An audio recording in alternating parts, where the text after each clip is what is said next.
Staff and guests, if you feel, I'll call this meeting to order. Please feel free to join me in a moment of personal reflection.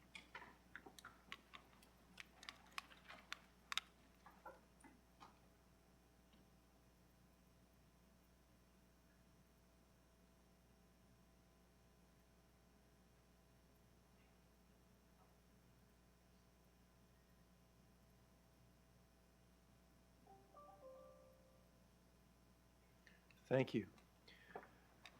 The region of Durham exists on lands that the Mississauga and Anishinaabeg inhabited thousands of years prior to European colonization. These lands are the traditional and treaty territories of the nations covered under the Williams Treaties, including the Mississauga, Scugog Island First Nation, Alderville First Nation, Hiawatha First Nation, Curve Lake First Nation, and the Chippewa nations of Georgina Island, Beausoleil, and Rama.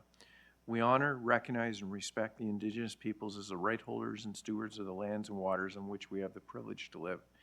In our efforts towards reconciliation, we continue to build and strengthen relationships with First Nations, as well as the large Métis communities and growing Inuit community here in Durham.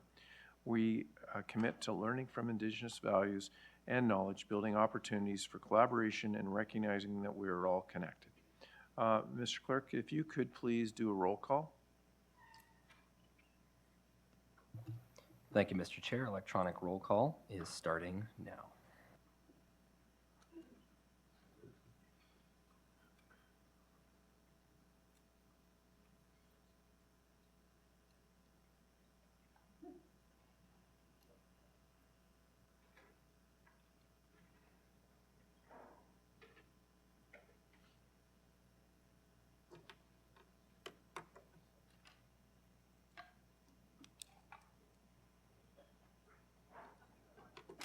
Just note Councillor Kerr has joined us online.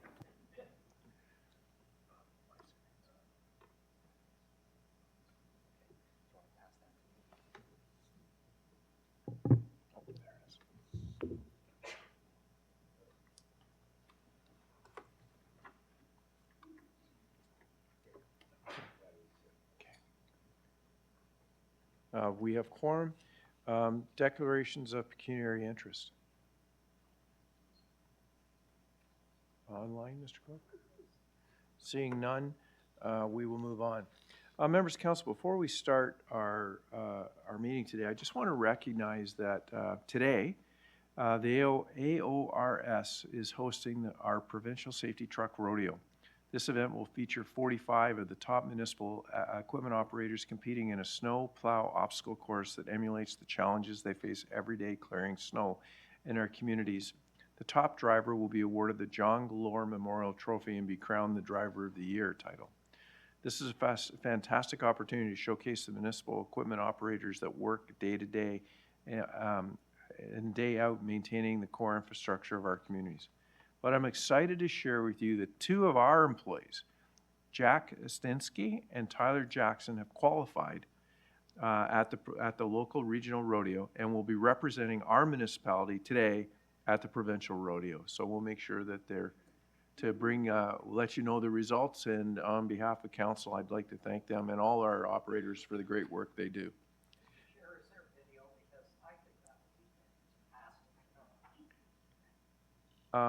That's a really excellent question. I'll leave it with our comms team to see if there is something that we can show at the next works meeting. Okay, thank you. Members of council, I'm looking for, we have minutes for 4.1, 4.2, and 4.3. Could I get moved by Councillor Marin Pietri, seconded by Councillor Crawford on the minutes? Moving all three. Call the vote. All those in favor? In opposition? Seeing none, that carries. We have presentations. So we're going to do our first presentation, 5.1, and then when it's finished, I'm going to look for a motion to alter the order of the agenda to consider a delegation item 6.1, communications item 7.3, and item 8.1. So I'll come to Mayor Foster at that time, and I'll look for a seconder. Good morning, Allison. Please bring Mr. Bell forward, and we're happy to have you here, Mr. Bell, and look forward to your presentation. Thank you very much. Good morning, Chair Henry, members of council, staff, and all of our guests here today. I'm really pleased to introduce our guest speaker, Robert Bell, who you all know he's been to council before, and we're excited to have him back again.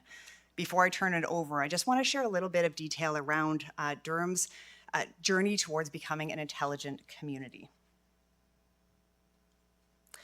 So this work began actually back in 2018, then led by Sandra Austin and the Strategic Initiatives team, where they pulled together the Hello Tomorrow Smart City Forum. And this brought together 300 members, community agencies, residents on a Saturday to discuss their vision for Durham Region. It's held at Ontario Tech University and considered by all to be quite a great success. Lots of ideas shared, lots of projects and collaborations coming out of that event. There were two things, though, that we did note that were discussed amongst the crowd that we wanted to consider moving forward. The first is that some people didn't recognize Durham as a city. I live in a town, I live in a rural area, I live in a community. And so we needed to think about how we framed Durham's smart city future. The second comment that was made was technology is amazing and it's going to allow us to do amazing things in our community, but not everything we need to do is technology focused. So we considered those as we moved forward. And in 2019, you may remember, is when the federal government held the Smart Cities Challenge. At this time, there was a ton of resources available for municipalities, and so we took advantage of them all. We created internal working groups. We had IT and economic development and the CAO's office working together to do learnings. We had the federal government organization come and do an audit of our community. And one thing that we kept saying was, actually, I think we're already doing a lot of this stuff. We are working together. We're taking on innovative projects. We're working about creating open data and sharing our data amongst our community partners. So then in 2020, we launched what we called My Durham Intelligent Community Framework. And that was really a framework done in partnership with our local area municipalities to create some structure around how we create open data and how we partner together on projects moving forward. So this time, we're creating this framework, we're doing a ton of research, and we came across this organization called Intelligent Community Forum. Known as a global think tank, they had done a lot of work in this space already. They had identified what makes intelligent communities across the globe successful and what makes those communities thrive. They also had a network of communities. So they had brought in these cities together to share best practices. And so we joined as a member of this organization to get access to those cities and communities across the world who were doing some pretty incredible things. ICF also had a framework where they had 6 factors that help you identify if you are becoming and working towards an intelligent community. And so we did a lot of internal sort of assessment, and actually similar to what we had done the year before, found out we're actually doing a lot of these things. And so ICF has an awards program. So we thought, let's test our theory. Is Durham Region doing all of these naturally in our normal workday to become an intelligent community? So we joined their awards process. And in fact, Intelligent Community Forum agreed that we were doing a lot of this work. In 2021, we were named to the Smart 21 Communities of the Year. Moving forward in 2022 and 2023, we were actually narrowed down to the top 7 global intelligent communities of the year. And this is honestly amazing. It felt like a great achievement to be recognized for the work that we were doing collectively across all of our organizations to make our community better. So we told people this. We put it in a news release. We had a social campaign. We continued to work together. But we also asked ourselves, kind of, so what? We've won this award. Is there actually more we can do? Is this actually making an impact in our community? So we worked with a company called Stiletto Consulting to engage all of our partners. We asked, is this work resonating? Is there more we can do? How do we ensure that we're answering the questions that the community really wants us to? And through that engagement, we actually heard a resounding yes. We should be getting together. We should be working as a steering committee. And so we created the Durham Intelligent Community Consortium. There are 20 members around this table, including all members from all of the local area municipalities, our post-secondary institutions, our businesses, and our innovation support network. We don't want to meet just to meet, and so we created terms of reference. And in 2 years that this terms of reference is good for, we identified a couple of goals. The first is that we were going to create a series of online learning so that we were all talking about the same thing. We all knew what those best practices were globally that we would want to integrate into our communities. Once we were on this sort of same level footing, we created 2 goals as a consortium. The first is to tell our story better. We're doing so much in Durham, and we're not shouting it, we're not showing this off. And so as a consortium, we're looking at different ways that we can tell our story more cohesively and make sure the community knows how truly amazing it is to live here. And then the second one is there might be something happening in Brock that Ajax could use. There might be something happening in Whitby that Oshawa could use, but we're not leveraging each other in that same way. So we decided to create a database to share our initiatives and really learn from the expertise and experience that's already existing in Durham Region. And so that led to, in 2024, Durham Region being named a top 7 intelligent community of the year for the 3rd time in a row. So that leads us to today, and I'm happy to introduce Robert Bell, who's here to do an audit of our community. We wanted to really focus on the consortium because we think that's what sets us apart. When I look at all of my other colleagues in other global cities, it's the one municipal government that's really leading this charge and saying they're becoming a smart city. What I think is pretty amazing about Durham Region is it's not just the corporation of the Durham Region, it is all of our local area municipalities, it's all of these other partners around the table wanting to work collaboratively to better the community. And so keeping that consortium in mind and really respecting what that consortium has told us, there are 2 things that we did for Robert's visit for these 2 days. The first is we use projects from that database to make sure we're showcasing across the entire region all the work that's going on. And the second thing is we've invited a journalist, Jen Foden, who's here with us in the audience. She's creating stories to tell our story so we can tell that story collectively to our community about how great things are going in Durham. So with that, I think I'll turn it over to Robert Bell, who's here with us in person today. He's joined you virtually at a past council meeting. We're really pleased to have him back, and we're showing him all new sites since his last visit to Durham Region. So with that, I'll turn it over to Robert. Thank you, Allison, and Chair Henry, mayors, members of council. Chair Henry, I just want you to know that your business card was safely delivered to me. So I'm looking forward to enjoying that later. Smart, intelligent, what on earth do these words mean when you're talking about a place where people live and work and play and raise a family and hopefully make the future better for that family? Our work, our award program, all the services we provide are based on a very different way of understanding what powers the success of a city or of a region. Now, it's not enough to have a few smart projects, as important as those are, and Durham Region has a lot of them, as that database was gradually filling up with them. I'm thinking of Durham OneNet. I'm thinking of the Traffic Management Center. I'm thinking of My Durham 311. And of course, we look at those. But it's not just at the technology, as Allison said, programs in workforce development, in promoting business innovation, in community engagement, digital inclusion, and sustainability. And what we're really evaluating are the connections among these strategies, these programs, and these partners, among your partners in education, business, local governments, between you and the people of this diverse region.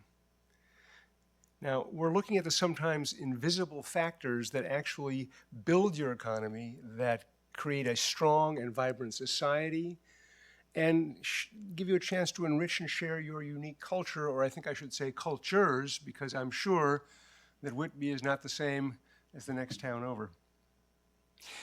And why is this our focus, our unique focus? It is because these are the things that make a community where everyone wants to live, where everyone wants to work, to play, to raise that family, to secure a place for the next generation. That's our work, that's the work of a community, and as far as I know, that's why we're all here.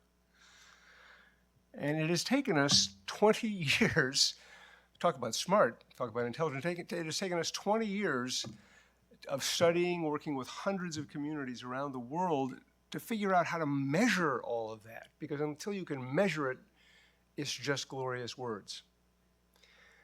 And what we measure is not just about, again, those visible achievements, but about having the policies, having the partnerships and programs in place that we know from experience have been successful, and then making progress with them toward a goal. It's a process that demands patience, it demands commitment and persistence, but is that different from anything else that actually matters? So over the years, we have worked out how to take all your hard and excellent work and turn it into a few numbers that tells us where you are on the intelligent community journey and how best to push forward.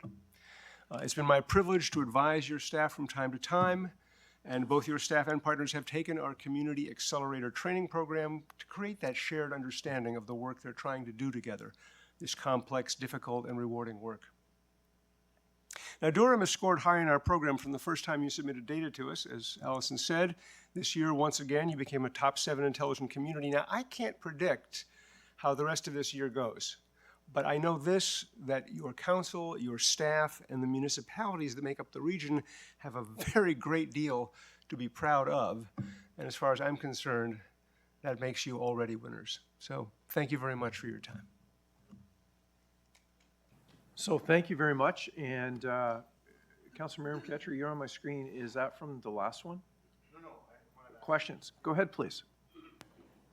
Thanks, Mr. Chair. Good morning, everyone. Wanted to thank you very much for the opportunity to meet you yesterday as I represented Mayor Carter and Council, joined by Chair Henry.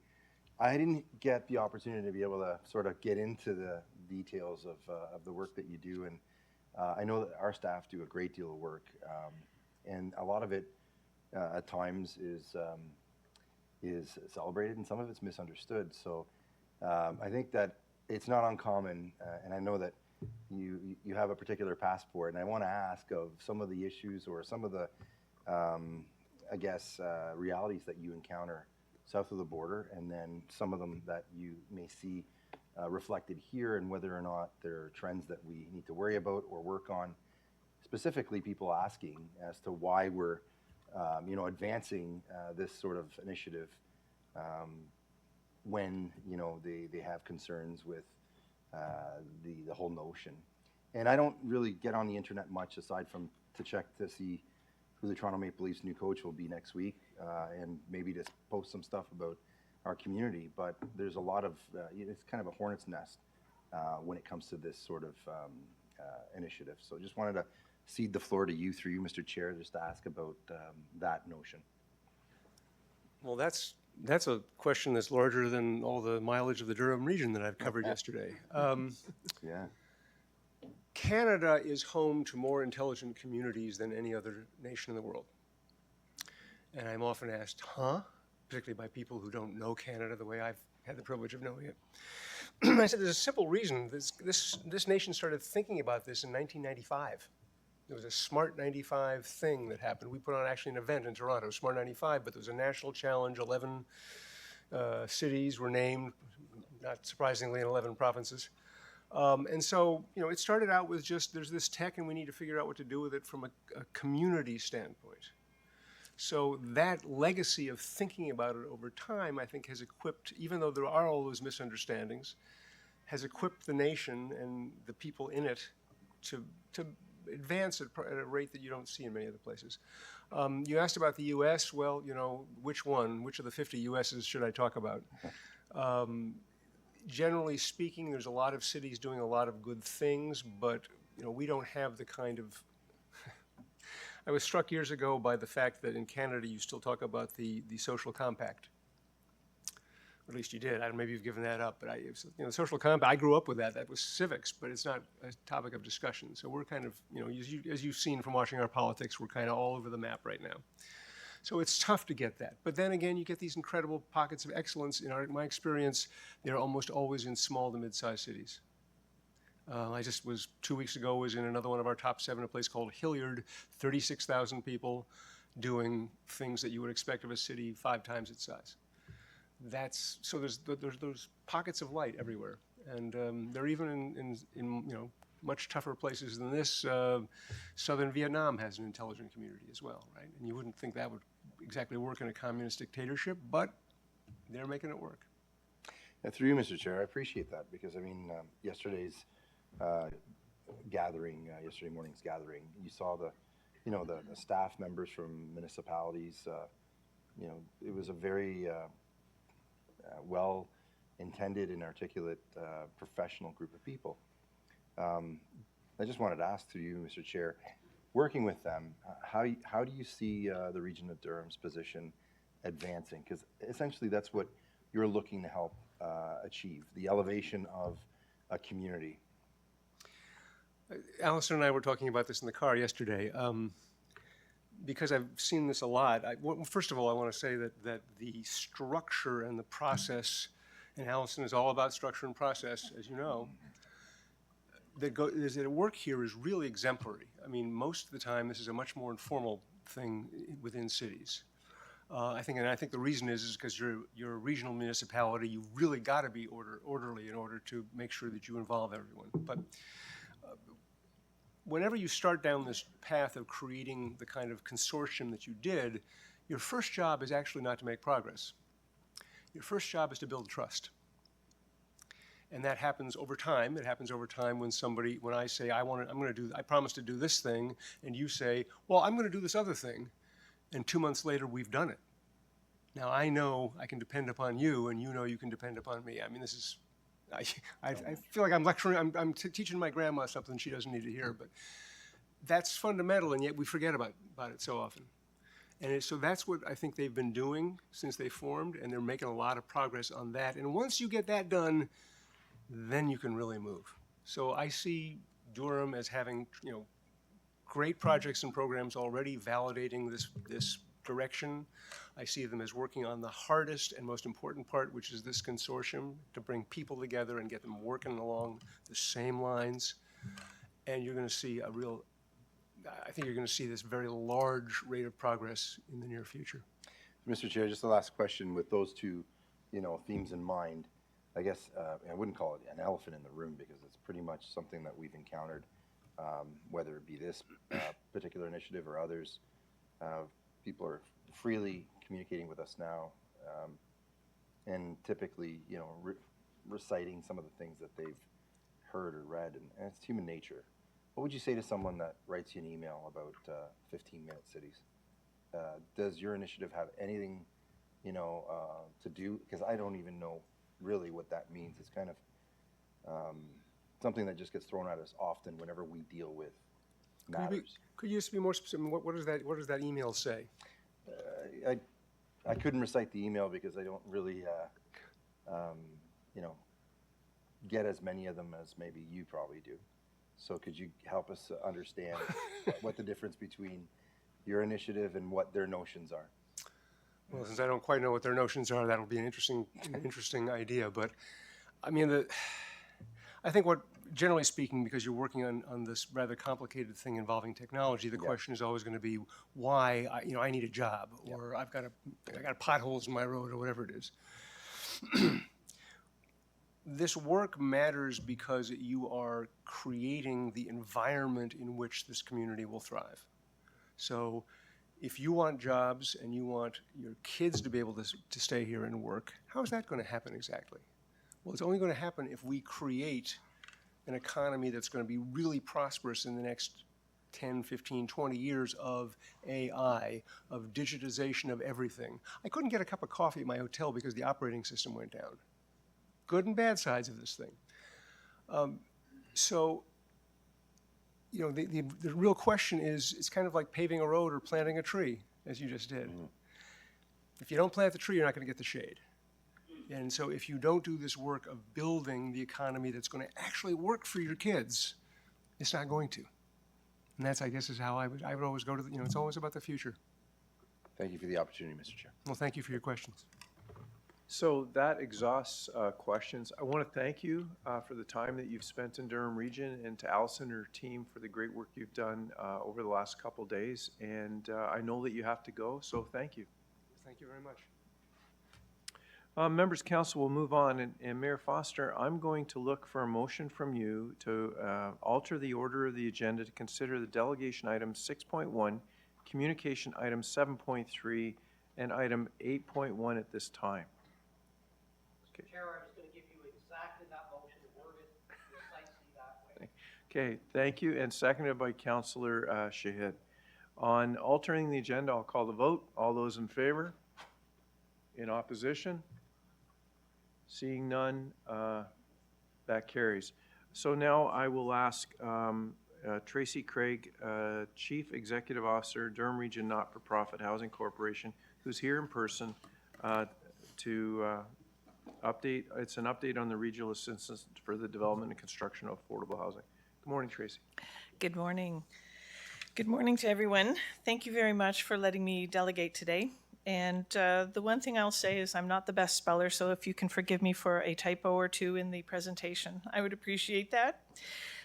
Today, I'm here to delegate regarding the Committee of the Whole meeting September 11th, where they made a motion regarding the transferring of $3.5 million that was awarded to Durham Region Nonprofit Housing for our 200 Baseline Road project in Clarington to transfer that to a new project of ours at 1707 Ritson Road North. That motion was referred to come to this council, and I wanted to make sure that I did come and get my 5 minutes of time to try and tell you a little bit of why I think that's important. There are many people in the room that we've worked with over the years, and I thank you for that support. But there are a few of you who don't know us, and so I have just a few little points to give you just a little taste of who Durham Region Nonprofit Housing Corporation is.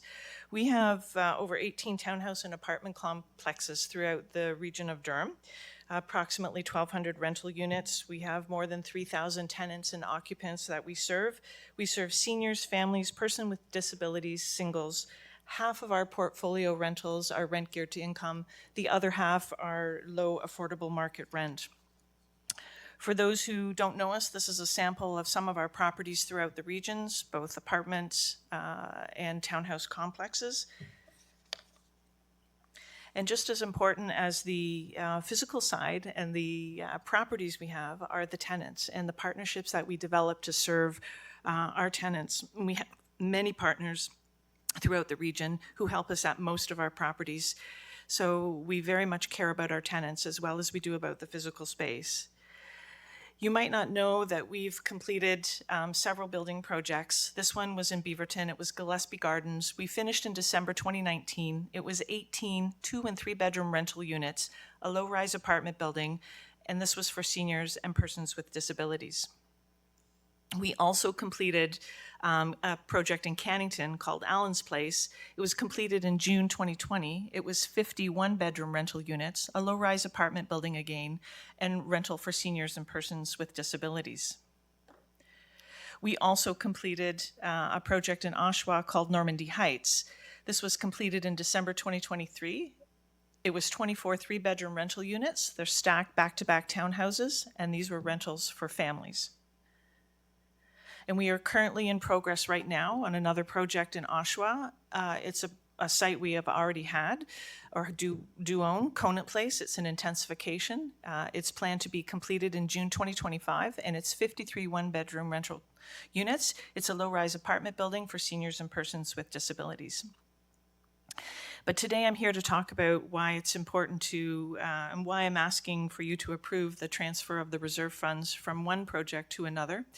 Our new project is 1707 Ritson Road, and this is a project in conjunction with Daniels. Daniels approached us in the spring regarding a partnership to develop affordable housing. They had the land, they wanted to do the design build. The project is site plan approved with a construction start this coming spring, 2025. They approached us because they know us to be an affordable housing provider in the region. We have a track record of building housing and delivering on it. We are innovative in our partnerships. And then on the flip side, Daniels is also committed to social impact development and affordable housing and realize people need affordable housing now. And they are not looking to develop this land at this time. You might recognize Daniels from Regent Park in Toronto, but I thought I'd introduce you to Mitchell Cohen, who's the president and CEO.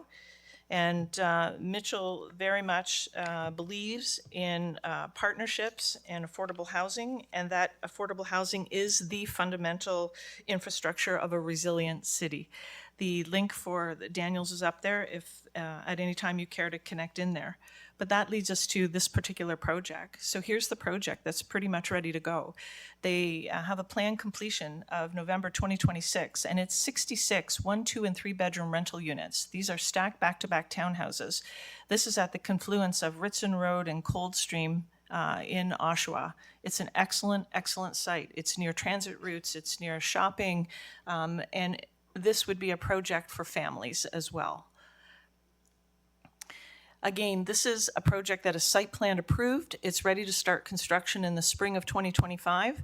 And I know everybody recognizes we have a housing crisis, and it's big. And I'm not sure there are very many projects that are just ready to go quite like this one. We know in 2023, we had 380 households removed from the DASH waitlist, but we know we have significant people on that DASH waitlist.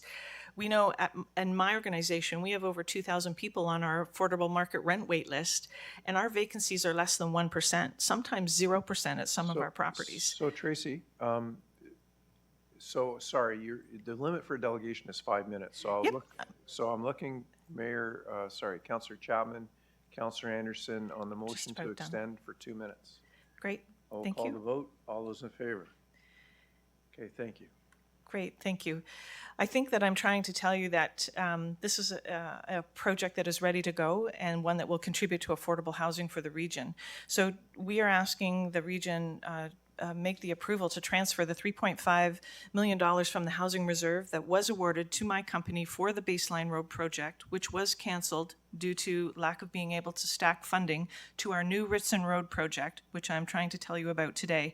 And know that we are also going to apply to the OFI call for another $3.5 million. We are also going to apply to AHIP call for another $3.5 million. And we are going to also ask the region to participate with subsidy for the RGI rental units, as they have always done in the past. And our big challenge is, in any time we go to build new projects, we have to stack the fundings, and that is usually a go, no-go decision. On this project, we've connected with CMHC. We have their preliminary commitment to funding. We have completed our due diligence reports. We are in the process of completing our legal documents, and my board is primed to approve this project if we approve the funding stacking. So again, I am hoping that I gave just a little bit of information of why I feel it's important to transfer that funding.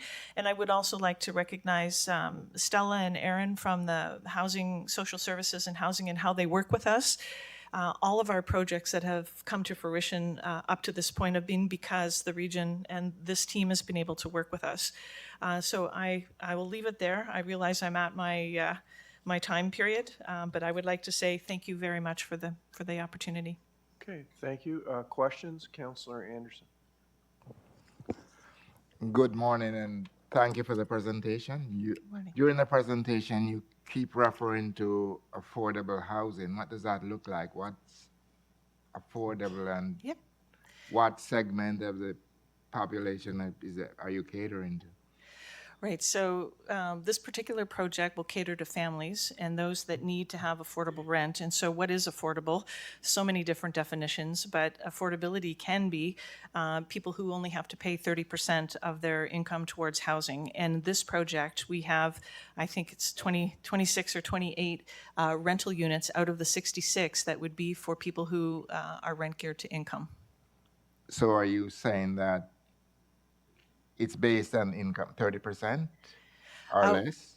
Yeah, but not in every case. With new build projects these days, you have to actually mix your rental units. So over 40% of the renters for this project would be rent geared to income. The balance would be low affordable market rent, which would be in the neighborhood of approximately the CMHC's average market rent for the area. One final question. What percentage of these units would be considered affordable, you know? Yes, all but probably around 10 units. 10 units will be at 115% of the average market rent. It might be a few more units than that. I'm sorry, I don't have the pro forma in front of me at the moment. But, and that is a requirement that we have to do for, in order to be approved by CMHC for our mortgage. Okay, thank you. Thank you, Chair. Thank you. Councillor Marion Pietri. Chair Henry, appreciate the questions asked by Councillor Anderson. I think it's top of mind for everyone. I just wanted to ask through you, Chair Henry, to CAO Greg, a couple questions, and mainly, you know, the execution of the project and completion is obviously something that, you know, we look forward to after, you know, all the pieces are put together. And so my question would be through you, what sort of partnerships, or can you expand on partnerships with the private sector? Because these are large projects and obviously we're not going it on our own. Yes. Could we have a little bit of, understanding of who these players may be? For sure. Thanks for the question. So this is our first foray into a partnership with the private sector. So That's Daniels, and they're well known for trying to make every effort to bring affordable housing in addition to other types of housing to any particular neighborhood. But I will also speak that we have partnered with Habitat for Humanity, and in fact, that's what Normandy was in Oshawa. We took one of our sites, Habitat has half for affordable home ownership, and we have the other half for very low rent geared to income rental townhouses. So we're working on partnerships, but I'd like to think that this is only the beginning for us and hopefully for the region. I'm sure you've heard through their housing team what they're looking at as well. But from our perspective, I think we need to get this project with Daniels under our belt, and then we have lots of other properties that we own that we're interested in talking to them and others. And in fact, we have been approached by other Very good. private partners to discuss property that they do have, and those are sort of in discussion right now. And I'd be happy, Councillor, to follow up with you once we get a little farther down the path with some of those discussions. Much appreciated. Thank you very much, Chair. Thank you. Thank you. Thank you. Councillor Chapman. Thank you, Mr. Chair. Hi, Tracy. Just, this might be a simple question, or might be that you have to do an estimate. So if all the ducks are in a row and you get to start building in the spring of 2025, what's the estimated completion date when people would be moving into these homes? Yes, it would be near the end of 2026. Right, so before the end of this council term. Okay, thank you. Thank you. Councillor Wu. Yeah, through the chair, and thank you very much, Tracy, for that presentation. And getting back to the Daniels group, and anybody that I guess has driven along, whether it be Gerard or Dundas in Toronto, and you mentioned what the Regent Park area, where Daniels has partnered. I think at the time it was Toronto Housing Corporation. They had the land, and fabulous job. In this case, Daniels owns this property, is it? They currently do, yes. Okay, and they approached Durham Nonprofit Housing yourself. Yes, they did. Okay, and part and parcel, and again, there is a motion coming forward, and I'm glad to second that motion to have that monies, that 3.5 million transferred over. You said CMHC, and there was another funder, is it, that you're trying to go after? Yes, typically to nonprofit organizations like myself, there's only so many areas you can go to stack your funding. CMHC, of course, is prime, and then from them we will achieve a mortgage and some level of contribution funds. But then we have to look elsewhere. So we look to the region in this case to transfer some of the reserves. The other things that are other areas that are available to us are OFI. We are going to apply for that, and also the AHIP program from the region. We are going to apply for that, and if we can uncover any other funding areas that we can qualify for, we will. Okay, and I think as Councillor Chapman had mentioned, you hope to break ground in 2025 if everything falls into place? Yes, we are going to try very hard for March breaking ground, but it might be April, in the worst case May. And we have quite an aggressive build schedule, but I believe that we should be able to deliver and start putting renters in by the end of 2026. Okay, thank you very much. Thank you. Thank you. Okay, Councillor Jubb. Thank you, Mr. Chair, and through you to Tracy. Hi, Tracy. Nice seeing you. Hi, Councillor Jubb. Good to see you too. For those that don't know, Tracy's team also manages Brock's non-for-profit housing, and they do a wonderful job. So, quick question. I just want to elaborate on Daniels. I'm not totally understanding how the partnership works. Are they the landowner, the builder? Can you just elaborate a little more, Tracy, please? This is a little bit of a hybrid, I would say. It's the beginning of a partnership. So they are going to sell the land to us, and they want to do the design build. That's sort of the limit of the partnership. But also part of the partnership is that they approached us and that they even want to do this. And then I think as we go forward in the future, Councillor Jubb, I'm hoping that we'll have an even better partnership, and maybe we'll have some kind of co-ownership model as we go down the road. Okay, that does help. Thank you. I understand that you couldn't stack the funding for Clarington. Can you just clarify how we think you could stack the funding for the Ritson property and how it's different?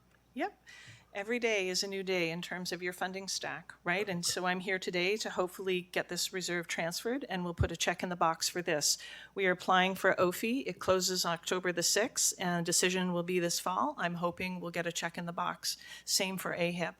And relative to the 200 baseline road project, I'd like to give kudos over to the Clarington Council. They were amazing in terms of their support on this project and what they could bring to the table in terms of the land, but we couldn't execute on the funding stack for that. We applied for some funding and we were declined, and so the gap was just too big for this nonprofit to be able to pay 10 or 11 or 12 million dollars as an equity contribution to the project.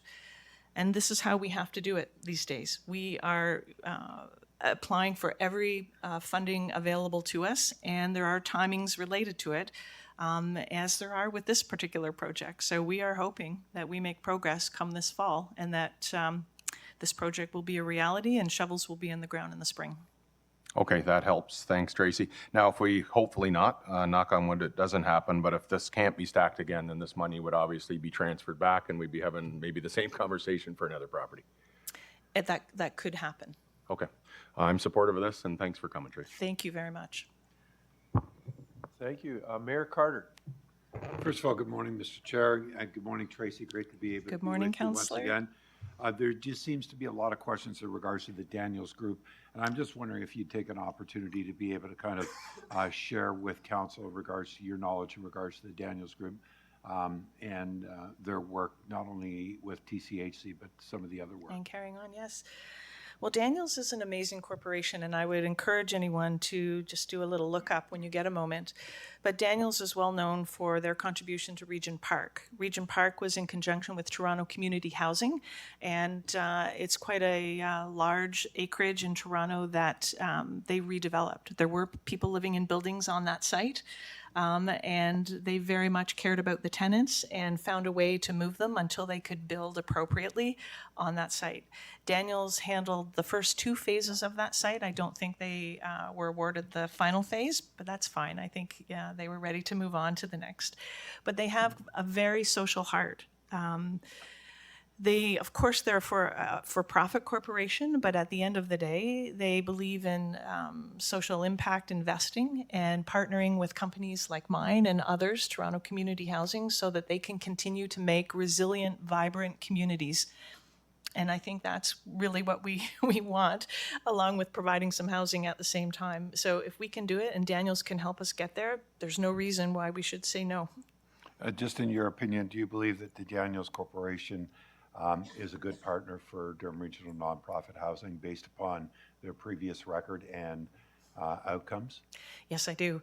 And I would encourage my region housing colleagues as well to, make a connection maybe with Mr. Cohen to have a discussion. They're very much interested in developing vibrant communities. I really appreciate it. Thank you, Tracy. All the best to your team and keep up the good work. Thank you very much. Thank you, Mr. Chair. I appreciate the opportunity to ask some questions. Thank you. That exhausts the list of questions, so thank you, Tracy, for your delegation this morning. Thank you very much. Members of council, there was we moved 3 items. Item 7.3 would be what we would deal with next. And I'm looking for a motion to refer that to consideration of item 8.1, which is COW 2024, 2024-COW-36. Moved by Councillor Mayor Pietri, seconded by Mayor Foster. On the referral, all those in favor? In opposition? Seeing none. Okay, members of council, the next part of this motion was item 8.1. 8.1 is located on page 94 of your agenda, and it is a motion. Mr. Clerk, it's a motion. So the motion is moved by, the motion on the report 2024 COW 36, updated regional financial assistance for the development and construction of affordable housing project in the municipality of Clarington. There is a motion related to this. I'll go to the mover, Mayor Foster. It's just so you can just say yes right now. Yes, Sort of. So it is amended to make sense. Yeah, I'm going to that too. Okay, perfect. So Yes. And Councillor Wu is the seconder. Yeah. Okay. Do you have the motion in front of you to read into the record, or would you like me to read it into the record? Whichever is preferable. Read it in, please. Okay, so essentially it was the motion that was brought forward at COW, amended such that, and there it is there, it states simply that the $3,500,000 regional financial assistance funds previously approved by council for Durham Region Nonprofit Housing Corp's affordable renting housing project at 200 Baseline Road, Clarington project be transferred to the Durham Region Nonprofit Housing Corp's affordable rental housing project at 1707 Ritson Road. Okay, so the motion's on the floor. Would you like to speak to it? I think it's pretty straightforward. I think Ms. Gregg has done a fantastic job, as does the corporation, as you heard.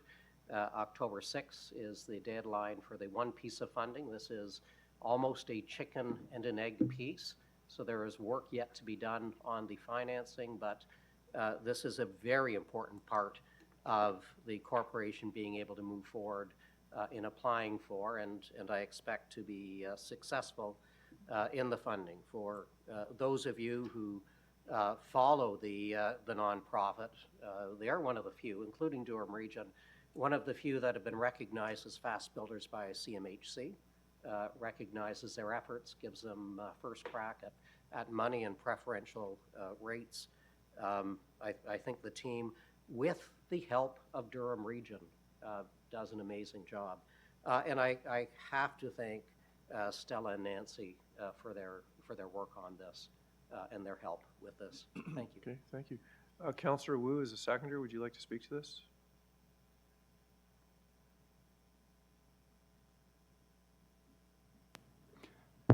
The only thing I have to say, Mayor Foster read the motion. He left out the word, but it's up there, effective immediately. Okay, thank you. Councillor Miriam Pietri, I just kindly ask for a recorded vote. recorded vote, Mr. Clerk, at the appropriate time. Councillor Brenner. Thank you, Mr. Chair. Thank you very much, Mr. Chair. I'm very familiar with both the Durham Regional Nonprofit Housing Corporation, being previously the president of the board, as well as I had the opportunity for work many, many years with the Daniels Group as part of the Regent Park revitalization. And I think what we heard from our delegation, I can certainly attest to. They are community-minded, and they did an amazing transformation of what was a real slum with Regent Park 1 and 2, and have made a difference in the lives of many of those tenants that were able to move into new homes in a new community, and it was because of the generosity of the Daniels Corporation and their commitment to community. Okay, thank you. Councillor Dice. Thank you. I just want to say that I've requested to sit on the board of this organization for a reason. I've always recognized that they were very forward-thinking. They have been amazing in the work that they've done in communities. Unfortunately, we don't have any of your properties in Ajax, but we are housing people across the region, as you've seen. Now, we have many for-profit developers who are putting in different applications for development, and nothing's moving, as you know, because it's a very different economy right now. But these people are moving ahead and they're doing it. And the work they have done with their residents to connect people has improved the mental health and some of the challenges that we face in not-for-profit housing. So I'm very proud to be on that board, and I congratulate you and your staff for the work that you do, because you really are forward-thinking in how you provide these properties and these experiences for your residents, which is amazing. So I do support your proposal. Thank you. Okay. Thank you. Councillor Jubb. Thank you, Mr. Chair, and through you, just the same question I asked to Tracy, to our commissioner. Hopefully this doesn't happen, knock on wood, but what happens if the funding can't be stacked? And obviously I'm assuming there's a legal agreement that the money comes back for regional council decision? Through you, Mr. Chair. Yes, as per the original council report, committee report, that will be the case. Okay, thank you. Okay. Are there any other members of council? Mr. Clerk, online? Seeing none, a recorded vote was called. I'll call that vote now. Thank you, Mr. Chair. Recorded vote on the motion is starting now.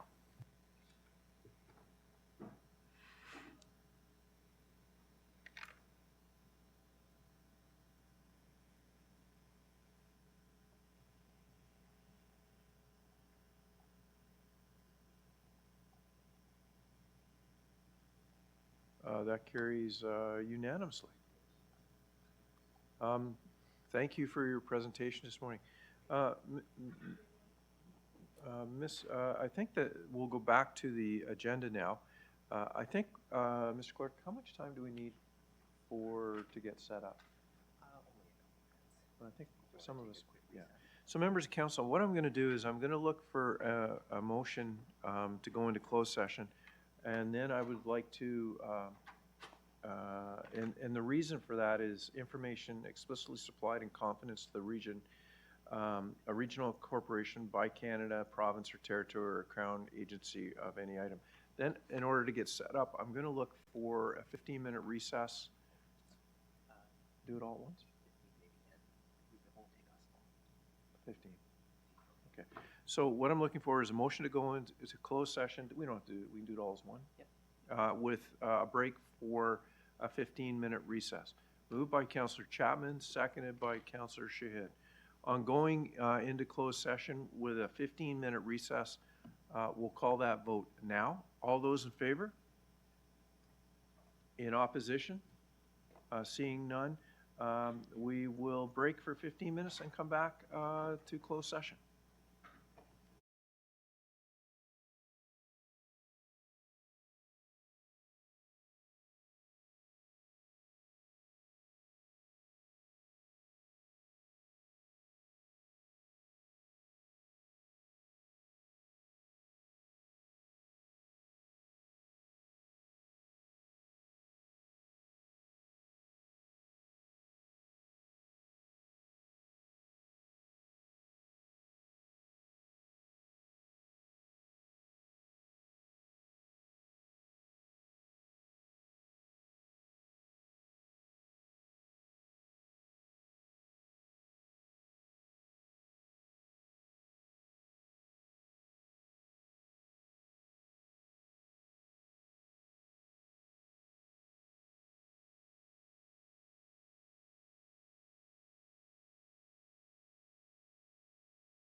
We have quorum in the room.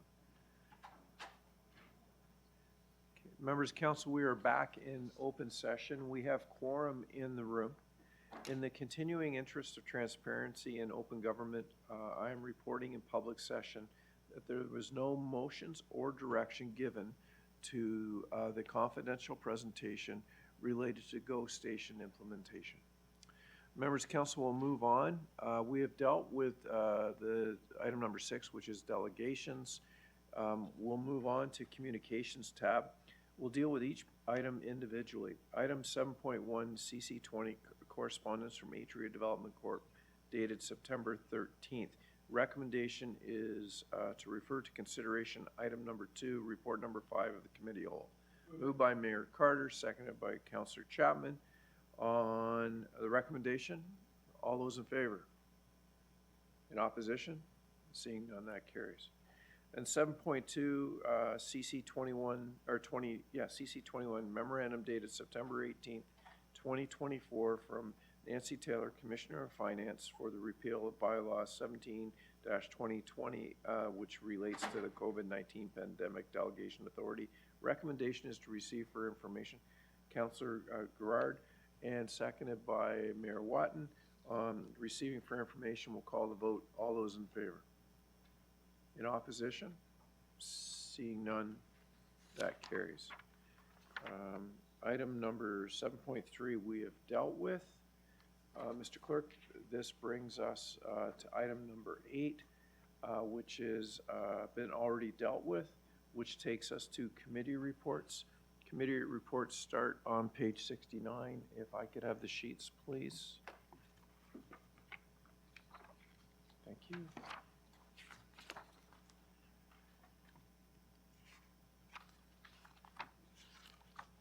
Okay. We'll start with finance and finance and administration. Just give me 1 second.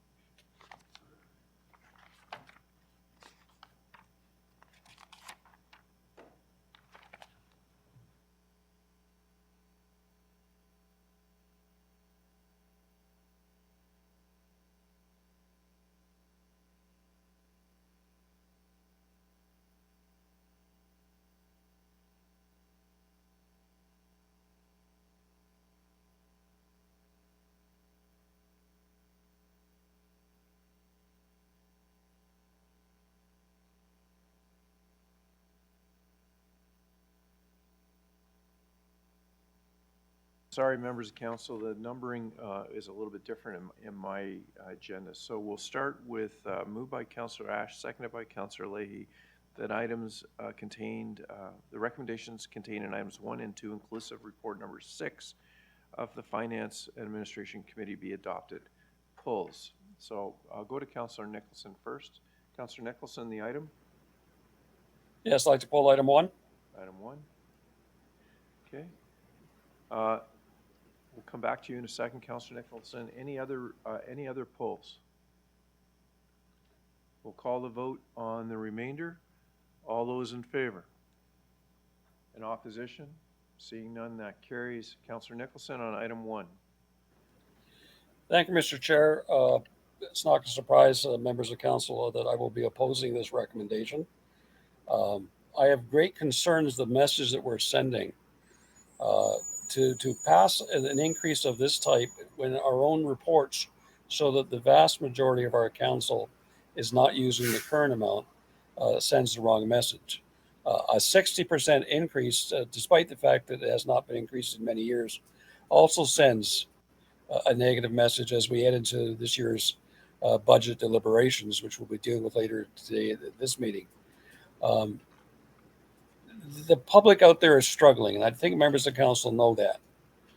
Whether you're a homeowner, whether you're a renter, whether you're somebody just looking to fill the groceries on a weekly basis, or a local business trying to survive in difficult times, they want their council, I believe, to send a message that we understand the difficulties that they're going under. And I think most of us do. But unfortunately, this motion sends a very negative answer to those who are concerned. It sends a message that we are out of touch. It sends a message that we don't understand the difficulties that the public is going through. And it's putting our own priorities as councillors before those of the public and before those of the taxpayers. Whether or not it has a major impact on the budget is irrelevant in my opinion. The message we send is what's important. And with respect to those who wrote the memorandum, those who wrote the report, I understand the reasoning behind the suggestion, recommendation, but I just simply believe that the message we would send by passing this would be the entirely wrong message to send to our community, and I would ask for a recorded vote at the appropriate time. Thank you. Okay, thank you. Mayor Ash? Thank you, Mr. Chair. It's always good politics to rally against increase in expenses and salaries and all that, and I get it. The reality is this budget allotment has not changed in, I can't remember the date, but it's well over a decade. There is no increase in the budget for this amount. I think attendance at conferences and professional development is imperative to be a good counselor. We're lucky to have members around this council that sit on the board of directors of AMO and do work with FCM, et cetera, et cetera. So I won't use this increase. I don't charge any of my expenses to the region in regards to conferences. The city has a very generous allotment, and it goes through then. But not everybody's in the same position as the city of Pickering in regards to, or has the same commitment to professional development as that we do at the city. So I get Councillor Nicholson's idea. I always acknowledge his passion and his advocacy for protecting the taxpayers' interest. But I really think when we look at our current policy, how far we're behind other areas such as, say, Peel, and having an opportunity for councillor policy to be done and indexed as a regular occurrence, so that we don't have the political, I'm not going to say grandstanding, but the political discussion around this is, I think, a good governance, and I will be supporting it. Thank you. Councillor Chapman? Thank you. I think we all know where everybody sits in all this, and you're right, it is easy to say I'm not supporting this because, it's not the right thing to do. But in addition to what Mayor Ash talked about, about learning opportunities, today we need a lot of advocacy with the federal government and the provincial government. Lots of times people sit in this council and say, the provincial government, they need to do more for us and we have to get them to do this and all that. Same with the federal government. But where do you get the opportunities to talk face to face with a minister and, reiterate those things and say, here's what we need, and perhaps it helps. Did there? I mean, I was at AMO, and it's not a party time, and this is what we see on Facebook. It's, about everybody getting away on a little holiday and all that. I tell you, I think I worked harder at AMO than I did, in my office in Oshawa. But, I met with 4 ministers, right? Personally met with 4 ministers. And that's outside of the delegations that a lot of the communities did and the region did. Right? I mean, Envision Durham is a great example. I met with the minister and I did poke chest with him and saying this has got to be approved. Now, I don't think that's why it got approved when it did, but it certainly didn't hurt in some of the comments that I made to him, I'm sure. I had a great discussion with the Minister of Transport. And the same at FCM, when you talk to these people and their staff about some of those issues, you need to advocate for that stuff. And it's not just staff that need to advocate. We have government relations staff and things like that. It's actually, they need to hear from the elected officials, because we're telling them what the people that elected us are telling us and what we need to do for them. So I agree with Mayor Ash. It's not about, it's about doing the networking, it's about doing the advocacy, it's about training. Because you do learn a lot at these conferences if you pay attention, if you don't just go and, don't show up at any of the major things, which I'm sure some councillors do. I won't expand upon that. But I think you're right. It is a matter of keeping up with, this hasn't been done for a number of years. The cost of those conferences and the hotels, for example, if you go to FCM, it was in Calgary, right? It's hard to drive to Calgary on a couple of days, right? So you need to fly out there. So there are those expenses that go there so that you can represent the people that elected you to represent them at the higher levels of government. So I will be supporting this. Thank you. Thank you, Councillor Kerr. Thank you, Chair. I just want to clarify something here, and I understand this, but we're not talking about a salary increase that every councillor gets that goes into their bank account. We're talking about increasing the available expense money that hasn't gone up in goodness knows how long, because the cost of travel to attend professional development, to expound the benefits of being in the region to other municipalities, and to lobby, as Councillor Chapman said, for the benefit. Sorry, I'm really ill today. My tongue isn't working as well as it should. For the benefit of not only the council, but the residents of Durham Region. So this increase, as I see it, it merely reflects the costs that have been rising over the last decade, and we need to keep up. So that's what this is. I don't typically spend any of it. I get enough education from my work within my constituency. So therefore, it doesn't matter one way or the other, whether it's this much in the account or this much for me to spend on travel and conferences. I don't use it. So for those who do, and for those who are out there stumping for the region, it's there to make sure they can do it effectively. So I have no issue with this. Thank you. Councillor Marin Pietri.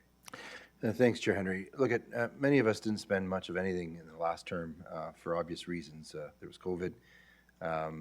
There were restrictions. Money went back to, I guess, whatever budgetary pool it was intended to be able to facilitate if the monies weren't spent. When dealing with considerations of this nature, it's never a win situation for anyone, for or against.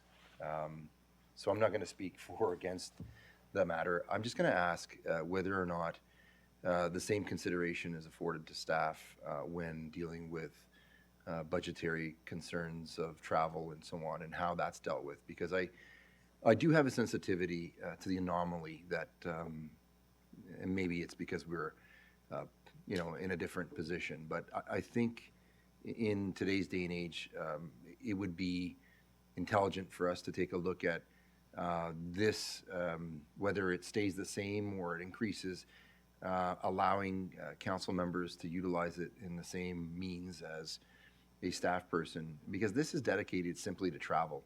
And I can see where people get, the idea that, you've got X amount of money to travel.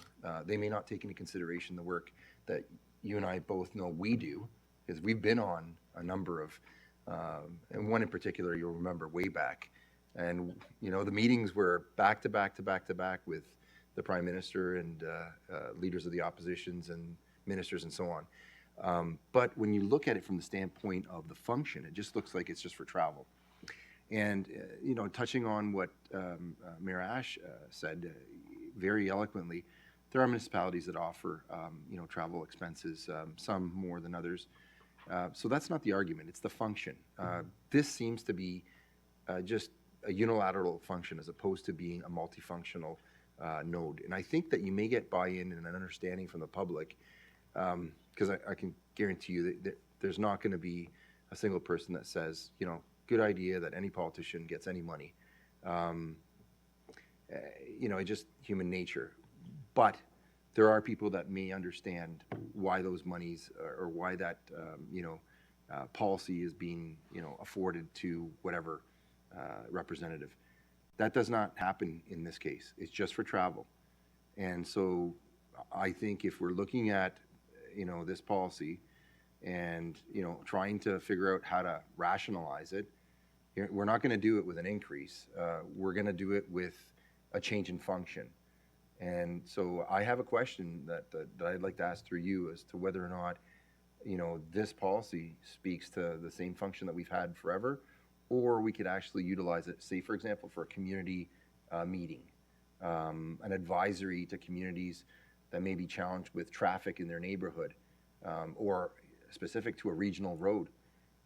Could we utilize that as opposed to just simply saying it's for travel?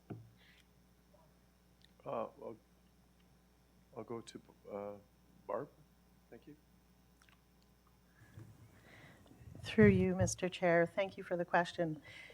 The bucket that we're talking about is for training and education. It covers a wide magnitude of items, and it's for council to be able to use to participate and represent the region at multiple functions. Staff do have a similar bucket available, and it's for training and education as well. Okay. So just to ask through you, and I appreciate that, because the misconception is that because that's the bulk of the sum in terms of, costs, it's the travel to get to that whatever conference that someone's getting to. My question is, does staff come to council and ask for their expenses to be increased? I know that we have budgets, but how does that process differ in comparison to ours? Because it seems like we're put in a position every few years to sort of be the lightning rod, as opposed to maybe a process that's a little bit more modern and I would say mutually respectful. Well, I would just say through you, Mr. Chair, any travel and education expenses are reflected in the annual operating budgets of each department, which do come before council, as you know, annually. And they're also something that we do look at closely as we're doing our line-by-line review to ensure that we are being as efficient in the use of these resources as possible. So, thank you. Just a question, a follow-up to that. Obviously the staff, costs in terms of this sort of budgetary note have gone up over the number of years that, we've been here. But why are we dealing with this separate of the budget today? I'm just trying to wrap my head around it. I'll go back to Barb. Why wouldn't we deal with it as we did with staffs, or as we do with staffs? Through you, Mr. Chair, thank you for your question. Sure. There's different ways of dealing with the expenses that are coming into the region from the members of council. It's the same process, but it's a different pathway.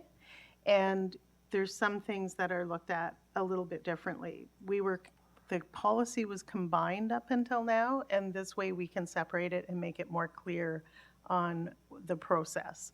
I'm going to ask the clerk to comment further if I've missed anything. Mr. Clark. Certainly, thank you, Barb, and through you, Mr. Chair, just to give a bit of history on why this policy came about. The region does have a conferences and travel expense policy that applies to staff, and historically it also applied to council and established the $10,000 limit, and that was approved by council in 2007. Our goal with this policy was to create a separate policy for council that dealt a bit more with the administrative challenges that we experience in our office in processing council's expenses, and deal specifically with the kinds of expenses that council incurs in going to conferences and events for training and education purposes that are separate from staff. So there are different considerations. It improves the accountability and the transparency of the process for council members and for the public, and provides much clearer guidance about the administration of those expenses. Okay, I have a few seconds left. I don't mean to prolong, but the question would be, say staff have a conference or an education sort of requirement, because some of them are requirements. They have to upgrade their skills and so on, especially in the water services department and so on. Where would that come from? Is that from the department, or is there a government relations account that we have? Through you, Mr. Chair, that would come through the departmental budget. Thank you. And on, just to comment on to staff too, before I go to Councillor McDougall, we've also have our staff here at the region participating on a number of provincial organizations too. And I know that Ms. Taylor is involved. I know that our CAO is involved with the, as chair of the CAOs for Marco right now, doing incredible work, bringing attention to the regional challenges that we're having in the province as it relates to both the federal government and the provincial government. And often this takes them outside of their work hours. They're traveling, they're working in the evenings, they're doing the work that we've asked them to do. And on the council, just to remind members of council that this body has appointed a number of members of this council to different boards outside of the region. AMO, the CNE boards, the mayors in the north are involved with the Rural Mayors Association. There's a lot of things that go on. So I'll go to Councillor McDougall now. Thank you, Mr. Chair, through you. I won't be speaking in terms of staff expenses, but just in terms of earlier today, we discussed a reallocation which was unanimously supported to move funds from one housing property to another one. If I could, through to Commissioner Goodwin, is this a total budget increase for us, or is this just a matter of a reallocation of funds? Through you, Mr. Chair. So I'll start. This is a pot of money that is set aside for members of council. There are some members of council, as Mayor Ash has said today, that does not use their funds. So for those that they're outside of the $10,000 limit, this gives a funding model to support those, and those who don't use the funds, it just goes into that pot. Commissioner? Through you, Mr. Chair, that's correct. Finance has determined that based on the usage historically, that there's enough to cover, given the trend, that there's enough to cover those that are utilizing the money. Some people are running out of their allocated funds during their term, and others aren't using very much, if any, during their term. So there's enough in the bundle to be able to reallocate and have zero impact to the overall budget. So further through you, Mr. Chair, so those who are considerably budget sensitive, which I consider myself, we're not increasing the budget amount at all on this topic. No. Through you, Mr. Chair. Okay, that's all. Thank you. Thank you. Mayor Roy? Thank you very much, Mr. Chair. And I quite frankly, even for the first speaker, Councillor Nicholson, and it's just about the transparency, and I fully respect that of the community asking for that transparency. When driving in this morning on Durham Radio, they talked about this is the conversation that we were going to be having, not talking about housing or anything, but about the councillor's expenses. And it's not an increase. And speaking as a councillor who spent her $10,000, and I spent my $10,000 on Alpha, Board of Health, Canadian Association for Homelessness, AMO, FCM, and within the context of that, I have actually not submitted all my expenses because of just having that responsibility. And it's also taking a look at even not staying at a hotel and driving instead of staying at a hotel. And these are the things that when we're talking about, especially as the chair of a committee and the other committees that I've been allocated to, this isn't like going out there to look to have a weekend away.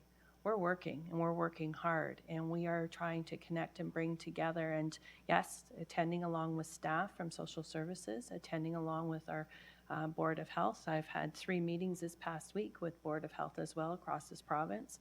And there's a lot of issues that are taking place across the province and across our nation that we need to be having a voice as the region of Durham. Ontario Big City Mayors is another one. And the list can go on. But I fully respect transparency. People need to know what we are doing and why. And I don't have a problem with sharing that and explaining why there needs to be a support for an increase. It's even taking a look at our local budgets, and that has been spoken about as well too. Some of us as municipalities, we have the opportunity at the local level to have that support, but some municipalities don't have that budgetary amount to be able to give the support.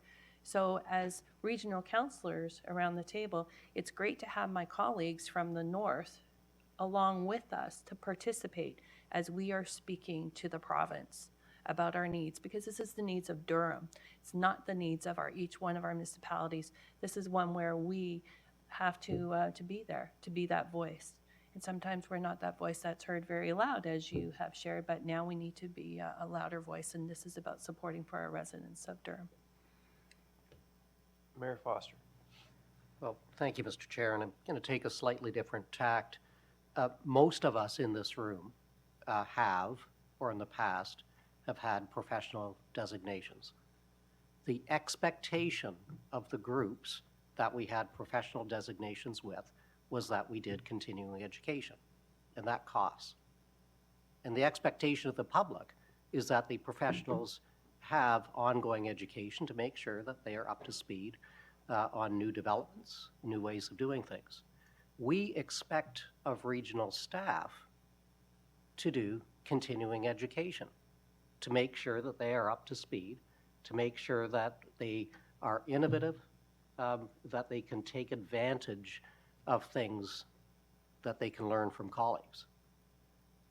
I would suggest that the public, where we, as members of council, are not taking advantage of those situations. We are not taking advantage of learning. We are not taking advantage of making the connections, of advocating on behalf of our residents. So we've heard of the work that's going on with the MPPs, with the MPs, at FCM, at AMO, and much further. You know, there should be an expectation that we are doing work beyond showing up for this meeting for a couple of hours and talking about things, and most of us are. If you're not taking advantage of this, you're not working as hard as a vast majority of councillors are. And then you get into a situation of, as Mayor Ash pointed out, you know, not all the local municipalities can afford this. And I can tell you, I've got councillors that have paid out of pocket because they haven't wanted to. They're paying out of pocket to do work for the municipality and for their residents, and that should not be the case. Unless you want a bunch of people that are independently wealthy, and those are the only people that can do the job. I'll also suggest it was 2007. Around 2007, on behalf of another organization, I stayed at One King. It was new. I'm sure that it was a promotional rate, but I recall, I think it was $150 or $175 a night. I just Googled it. If you get a deal, it's $500 a night now.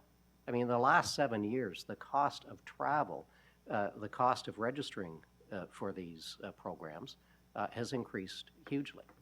So I don't know that we should be justifying using this money. I think those that don't use the funds need to be talking to their residents as to why they're not taking advantage of improving themselves and making sure that we have a voice at the table, because that is so, so very important. And I'll step off of my high horse and be quiet now. Thank you, Mr. Chair. So, members of council, I understand this, but this morning we invited you to an amazing announcement that we had downstairs about the increase in funding from the province to the water treatment plant in Oshawa. That announcement didn't come with a lot of work, a lot of meetings, a lot of time. And what I'm saying is there is a dollar value attached to some of the work we do. We don't quantify it, but sometimes you have to spend money, and today's announcement was a great example of the work that our staff had done, staff at the City of Oshawa, Mayor Carter lobbying the province on behalf of the residents of Durham Region. Lobbying and now we have funds that will help build or help us construct up to 180,000 new homes. Now that is money that's not coming out of the region's budget. That is money that we're going to participate with. But I'll go to our treasurer. We're now paying 33-cent dollars instead of 100% dollars. Is that correct? That's correct. So the announcement this morning is just one example. It happened today. We had two amazing announcements in this room. And if you don't use the money, it'll still appear in the financial statements as not used. And for those members of council that use the money to benefit this region, we don't quantify the returns. But I can tell you that when the mayors and the chairs met in Ottawa, we were heard this year. That there are results coming from that meeting prior to AMO. So today, you've heard me. If you don't use it, it'll show as zero. If you use it, it doesn't increase the amount of money that is already in the budget, but it's not being used. And I can assure you that the clerk checks every expense, or someone in his office comes in, all the expenses are checked, and those that don't qualify for being paid are not paid. Am I correct, Mr. Clerk? You can answer that. Through you, Mr. Chair, that's correct. Okay, thank you, Mr. Clerk. Mayor Schumer. Mayor Schumer, we can't hear you. You need to push your request to speak button. Try again. Mayor Schumer? Still cannot hear you.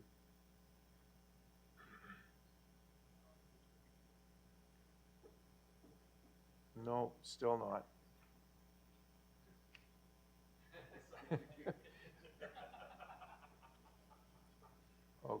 Okay, Mr. Schumer, or Mayor Schumer, are we prepared to go on? Okay, I'm getting a nod. We'll continue. I believe a recorded vote was called by Councillor Nicholson. Thank you, Mr. Chair. Recorded vote on item number 1 of the FNA report is starting now.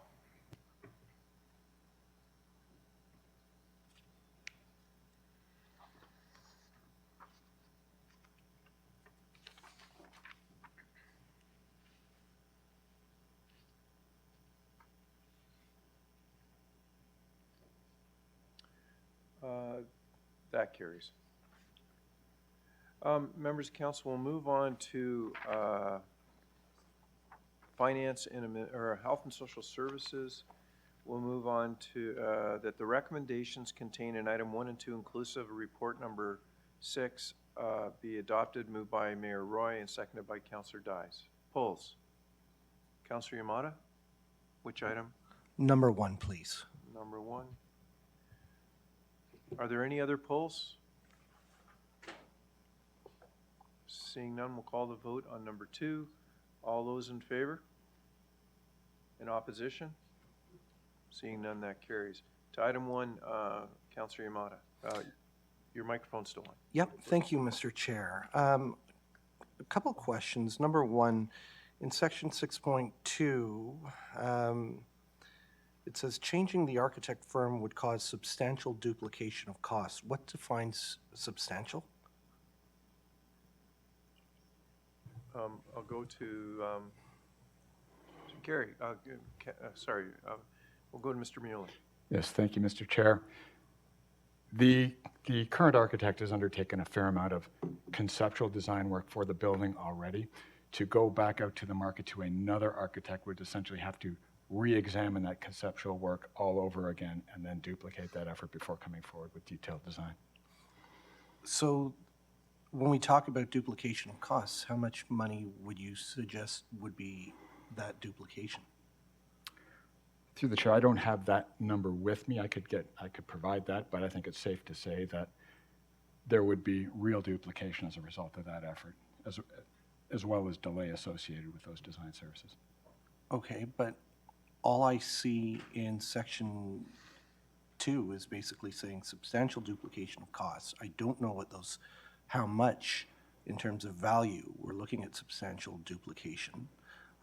We don't know, because I don't have a crystal ball in front of me, what it would look like if we did go out to tender and what we would get and what potential savings there would be when we're looking at spending $5 million in total. I remember back when the 1635 issue did come for the first time, and the reports, I think, were maybe 3 pages long. There was a small paragraph based on the financial implications, and we had to go ask for the appraisal to be released to members of council, and then there was a substantial more information provided. So I don't feel comfortable supporting the sole source. especially when we don't know what would come back. And I'll call for a recorded vote at the appropriate time. Thank you, Mr. Chair. Thank you. Councillor Chaffin. I have a question. If we were to go out and look for another architect, we'd have to do the RFP, which has extended deadlines. Like it's not going to happen right away. And then, as you said, the new guy would have to look over the old concepts before they could start moving forward. So that would cause a delay on when we might be able to start the building of these facilities to be occupied by people who need them. Would I be on the right page there? Yes, through the chair, that's correct. So, I mean, the interesting thing is, the duplication is going to cost us more money, right? Even if it's only $1 more, right? It's the time limit that bothers me, right? As I said earlier today, is some of the issues that we have is how quickly we can get housing built. In the last term of council, we wanted 1,000 affordable housings done by the end of the term of council. We had 1,200, but it wasn't 1,200 that people were occupying. It was 1,200 that some of them were in the works. And we got to get over that piece about moving it forward so that we can get these things finished, built, and people living in them. So this sole source to move on with somebody that we've already been working on, that's already been involved in taking the stakeholders' comments and put them into those concepts with our staff, I think is a good move at this stage because it's going to make things happen quicker. And that's what I want for affordable housing. Thank you. Thank you. Mayor Schumer, we'll try again. Thank you, Mr. Chair. Can you hear me? We can hear you now. Okay, great. I guess my question on this is the other sources. So do I take it, I guess this is a question to the Commissioner of Finance, do I take it there would not be enough in the identified social housing reserve fund? There would not be enough to possibly fund this, and that's why the comment about other sources? I'll go to the Commissioner. So if I may, through the chair, there is sufficient there right now. Our objective here, when we say at the discussion of Commissioner of Finance, is because there are so many housing critical things that we need to do to move forward. So we're trying to maintain flexibility where if there is other unintended funds that are available, we could direct it here based on this pre-approval of council, and that still allows housing funds to be flexible for other things because we know there are a number of things that we're trying to very aggressively move forward. So it's a matter of allowing us some flexibility to try to keep moving everything forward and knowing there's a lot more to come. So those other sources, would they be other reserves, reserve funds, or would this be possibly using, say, savings out of the operating budget? So through the chair, that's correct. It would be in-year savings through the operating budget, or even perhaps grant or funding opportunities that we don't know of today, but that we would be able to leverage based on having an approved expenditure. Sometimes those funding opportunities that we get, we can't leverage quickly because they have to have a council resolution that allows us to proceed with a particular type of activity. So in a perfect world, something like that may happen, and then the other scenario, as you mentioned, is within, if there's anything available within the operating budget during the year that could be allotted across. Okay, thank you. Just a little uncomfortable not knowing exactly how much might come out of a reserve, how much might be coming out of savings, but just rings a little bit of a blank check idea. Thank you very much.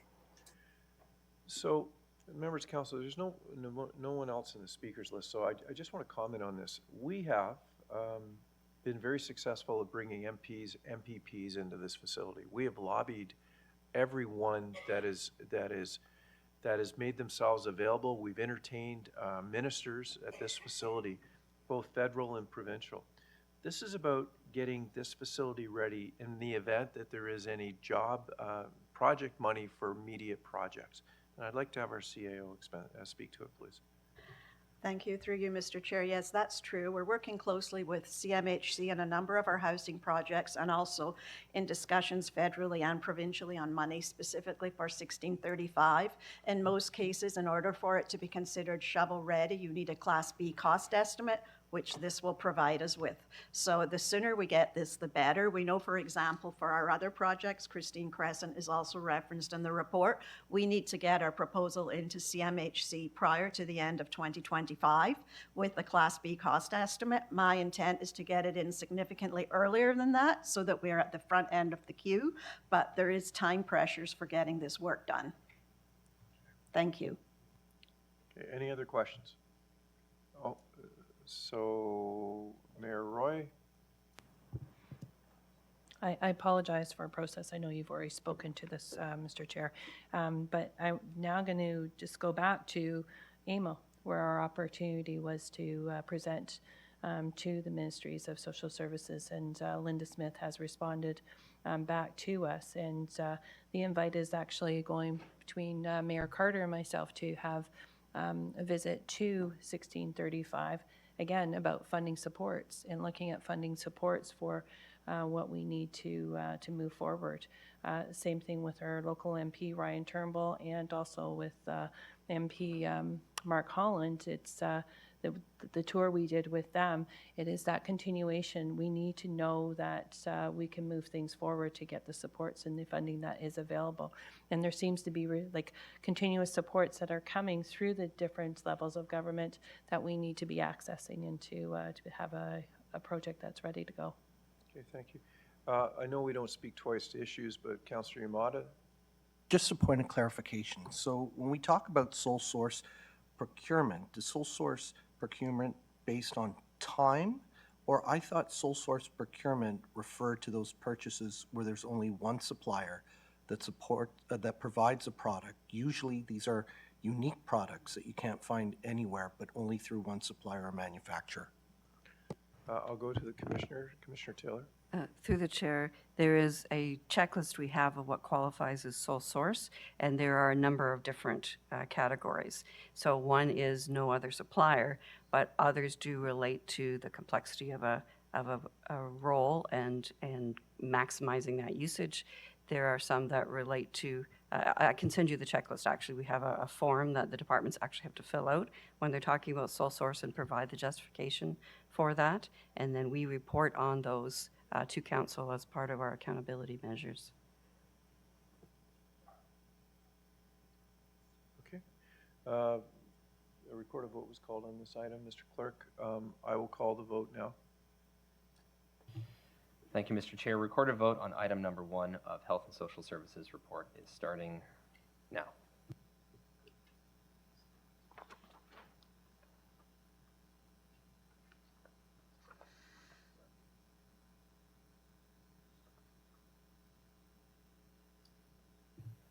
Looking for Councillor Dyes.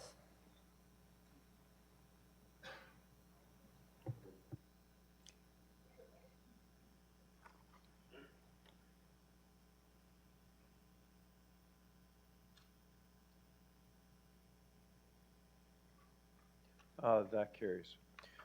Members of council will move on to planning and economic development, moved by Councillor Chapman, seconded by Councillor Pickles, that recommendations contained in item 1 to 3, inclusive report number 7 of the Planning and Economic Development Committee be adopted. Polls.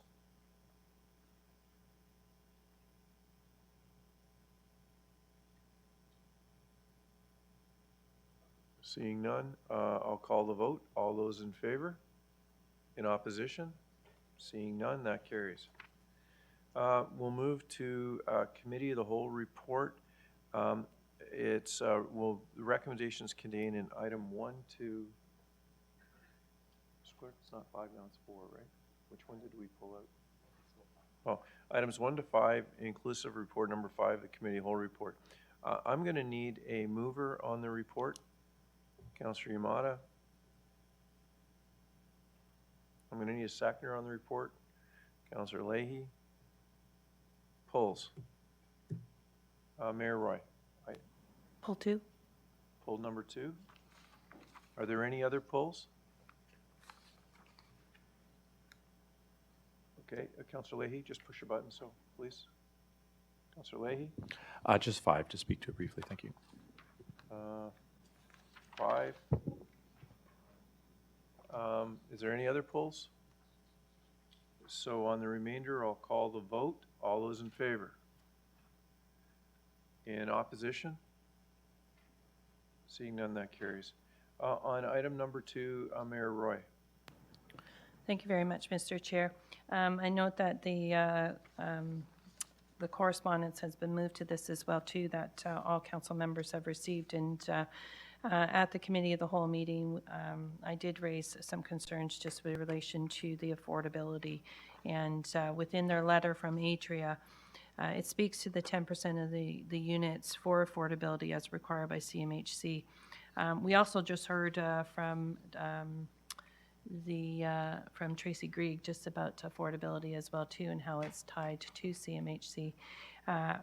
The question is that would the 10%, and it is of the units required, would the same expectations be required on Atria for this 10% of units for affordability? I'll go to Ms. Taylor. Through the chair, their letter indicates that their intent is that the 10% of all units would be affordable. I think the City of Oshawa oversees the actual development approval process, of course, so I think they have a vested interest there as well in making sure that those items would be complied with. Okay, and so the definition, through you, Mr. Chair, is that that definition is a consistent definition? Through the chair, I'd have to ask my housing counterparts if a 10% affordability is a standard through CMHC. I would assume so, but I would have to ask my housing counterparts if they're familiar with the specific CMHC rules around affordability content.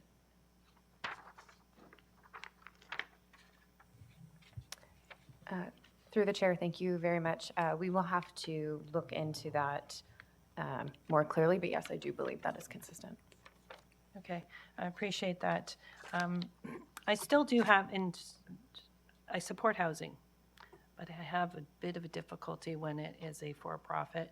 I understand this is about revitalization within a downtown, support that as well too, but ultimately it's that consistency for the future to ensure that the maintaining of a 10% for affordability is in place, because that is not maintained as a whole. But essentially, I'm going to ask for a recorded vote on this as well too. I do have some concerns. Okay, thank you. Councillor Miriam Pietri.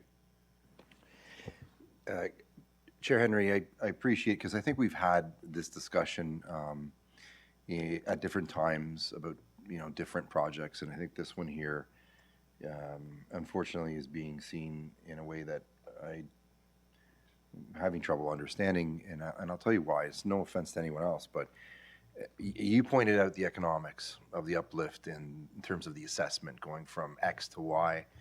That is huge in terms of taxation, but the key indicator here that we're all trying to achieve, we had a presentation earlier today, is housing. And I think, when we ask about partnerships with other levels of government, we ask about partnerships with the public sector and the private sector. They come in different forms. And I think over the years in dealing with large infrastructure projects, I've recognized that it's important that the projects are completed, that they're actually able to be utilized by residents, and essentially they are tangible. And what you have here is a proponent that's offered tangible product. And I think by attaching the term, because I think, we had a discussion, I'm not sure which council member asked, what does affordability mean? How can you gauge that? I think it was Councillor Anderson. I may be mistaken, but the point is that if you look at the housing stock in some parts of our municipality, versus others, you may consider, despite the fact that it may not have that classification as affordable, that it's probably 100% more affordable than the housing stock in another municipality, which is at a higher cost, but has that sort of classification as affordable. I don't mean to speak in circles, but because I don't want to point out any one particular municipality, but in this particular case, If you take a look at the project and the work that is going to be performed to not just offer housing or, provide for a need, you're also having the uplift when it comes to the property tax base, and then obviously the image of the region.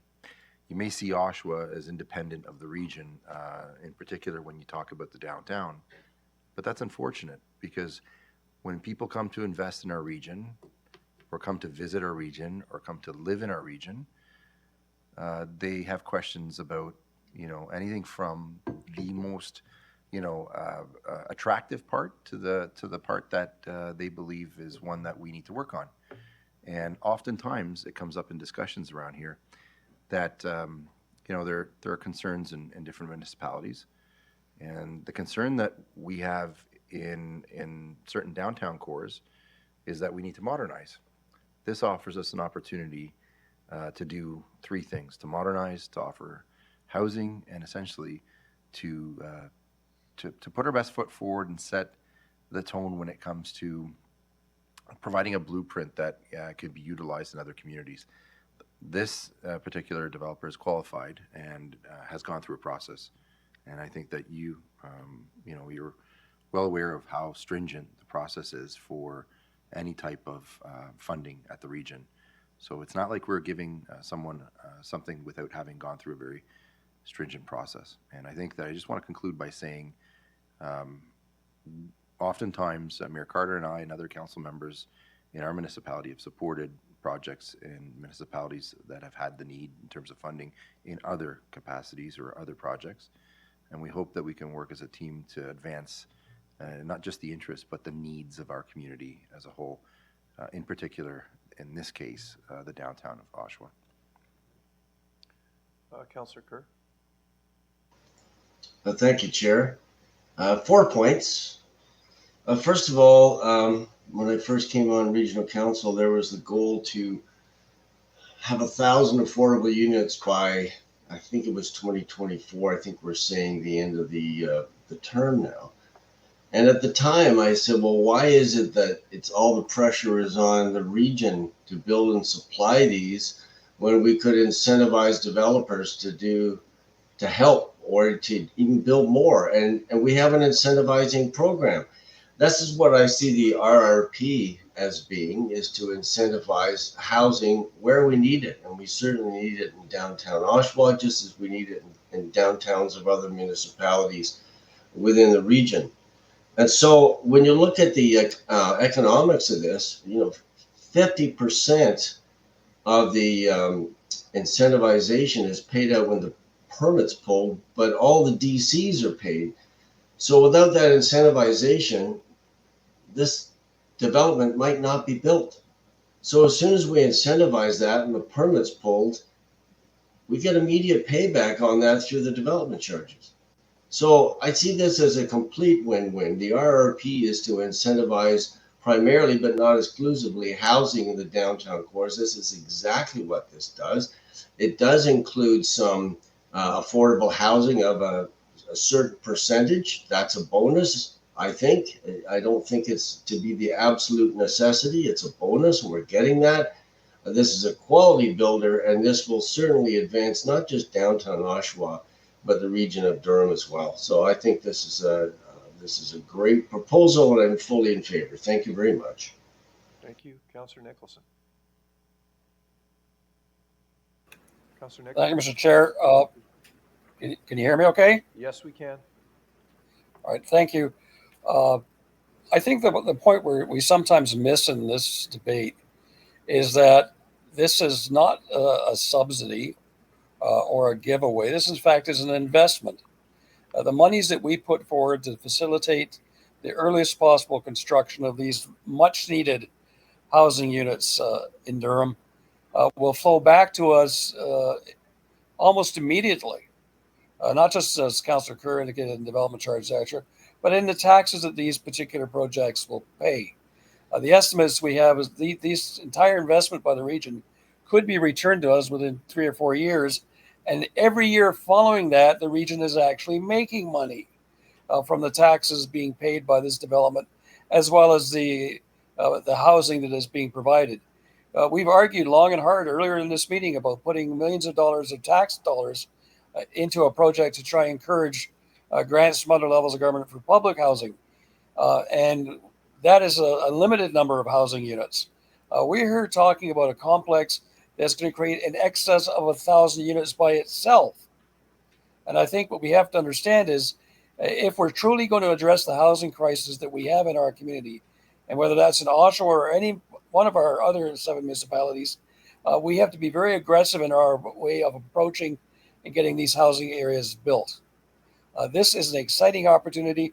It shows how well the region put together the policy that this money is coming from, because we knew we needed to invest in our future housing developments. We've done it in other communities. I think we need to do it here. I hope we're going to do it in many more communities in Durham region, because this is actually how we get housing built, rather than simply explaining to the residents that they get to live in basement apartments. So I definitely encourage members of council to support this and understand that we, in fact, are making money on this project, not spending money. Thank you. Okay, that exhausts the speakers. It wasn't a recorded vote. The recorded vote has been called. Thank you, Mr. Chair. Recorded vote on item number 2 of the Committee of the Whole report is starting now.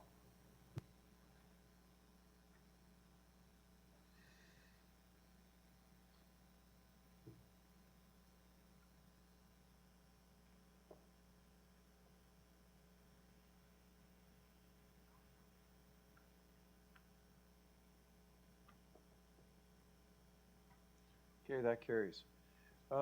Item number 5, in the Committee of the Whole reports, Councillor Leahy. Thank you, Chair and members of council. So really grateful that this piece passed at committee. Just wanted to note that our timing is really good. Yesterday, the federal government announced the government action plan on combating hate with guaranteed funding for 6 years and ongoing funding with all that. So appreciate that. We're seeing some action from the feds where their plan had lapsed in the past. So really appreciate that. Appreciate the support. And that's everything. Thank you, Chair. Thank you. Mayor Roy? Thank you very much, Mr. Chair. And through you to the CAO. Yesterday morning, we had the opportunity to meet with the rabbi, and staff from the region were present, but also from their school boards and also local DRPS. And with the rabbi, and we are moving forward to give concentration to safety and security first. This announcement through from the feds is a great announcement, and has been sent over to our staff because we have been also supporting our local synagogue and within the Whitby community. One request that came from the rabbi yesterday was as we move forward and start talking about a task force, what that may look like, is also to have it as a Durham approach. And I know Mayor Ash has been a big supporter with the rabbi, and we looking at over the next month of October as we are moving into the holiday season, and for many of the worship opportunities that if we can be there to be supportive as government officials, and I will share that information out. I am actually meeting with the rabbi again this afternoon with our CAO and putting together a plan as to what that will look like, but how we collectively can come together as a community. Very impressed with how the Durham District School Board and Mr. Chair, for yourself of being present as well to that meeting, to hear a lot of the angst of the parents from the community. The Durham District School Board has really stepped up to really identify where their shortfalls are and what their plan is. And I know that even for our staff that there is plans in place over the next little while to have an anti-hate conference. But there's a lot happening, and I'm very pleased that many of us were present for that to hear how the Jewish community is feeling, but to be able to give that support as we move forward. Thank you. I have no other speakers. Call the vote, Mr. Clerk. All those in favor? In opposition? Seeing none, that carries. Members of council, we'll move on to departmental reports and other resolutions. Oh, I'm sorry. 9.5, the special committee of the whole meeting. The report is on page 2024 Cal 39? Okay. In my agenda, it's on page, I have a printed agenda, it's on page 103. It starts. Can I get a mover and a seconder to get it on the floor? Moved by Councillor Crawford. I'm looking for seconder. Seconded by Councillor Leahy. Cal 2024-Cal-39 is now on the floor. Speakers, Councillor Nicholson.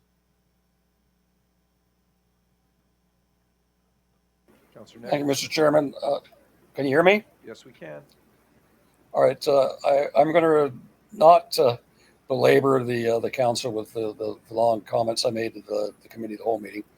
Simply to indicate that I will not be supporting the target as outlined and ask for a recorded vote, and to simply put council on notice that any increase, net increase after the budget process in excess of 4%, I will not be voting to support. I believe we have to use whatever means we can, especially use of reserve funds have been set aside for the purpose to reduce the overall tax impact to our communities to at least under 4%, especially when you read that the inflation rate currently is at 2%.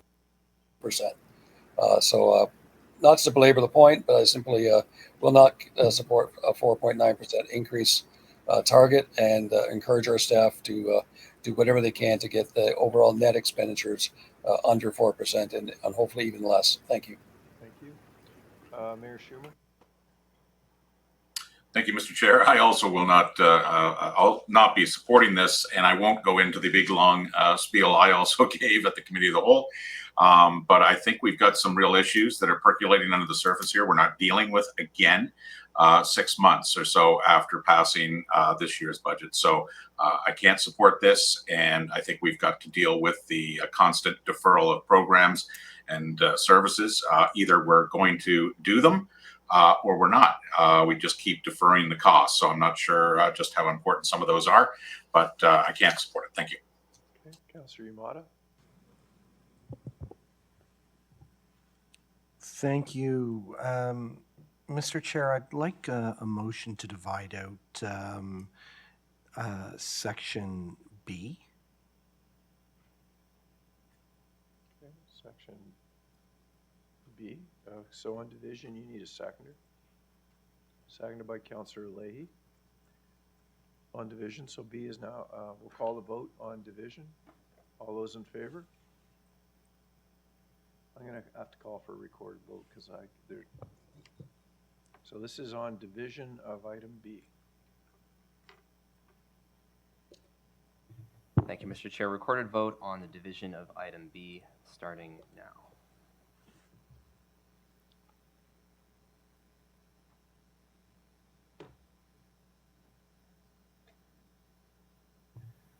Looking for Councillor Cook online. Thank you.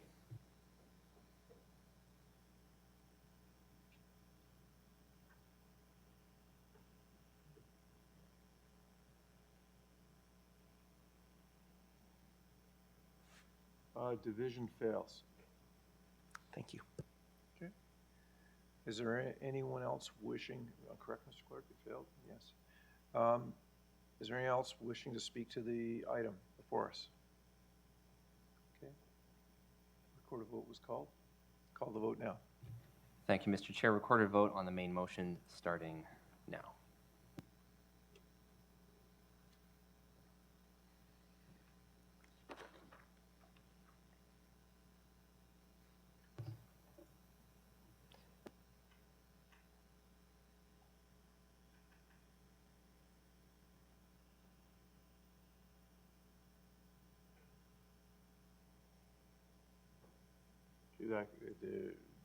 It carries.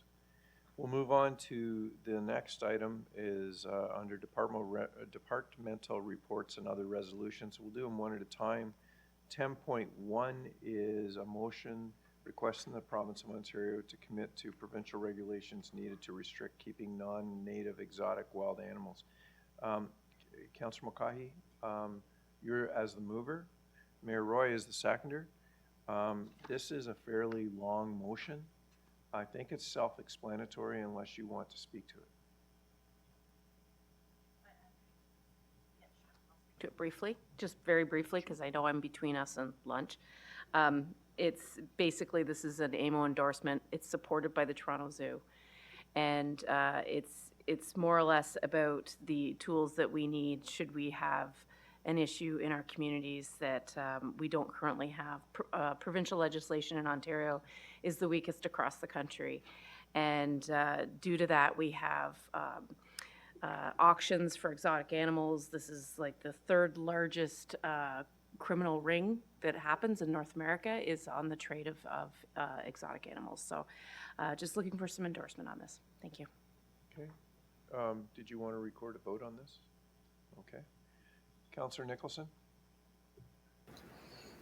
Thank you, Mr. Chairman. I want to commend the movers for bringing this forward. I sit on the Oshawa Animal Care Advisory Committee, and this has been a topic that's been raised a number of times at our committee. It's very frustrating for municipalities, and I think the motion highlights that. We in Oshawa for many years have had what we call a responsible pet owners bylaw, which prohibits exotic animals on a well-defined list of being owned, sold, or even carried through our municipality. The problem we're having, and the motion does outline it, and that AMO has highlighted it, is the people that are in this trade who are abusing the exotic animals for their profits simply move from this municipality and sell them to residents who then bring them back into our communities. And then we end up being the policemen of the sorts to chase down these animals and have them removed. I think we need a province-wide resolution. I encourage members of council to wholeheartedly support this. And once again, I thank the movers for bringing this forward. Thank you. Okay, thank you.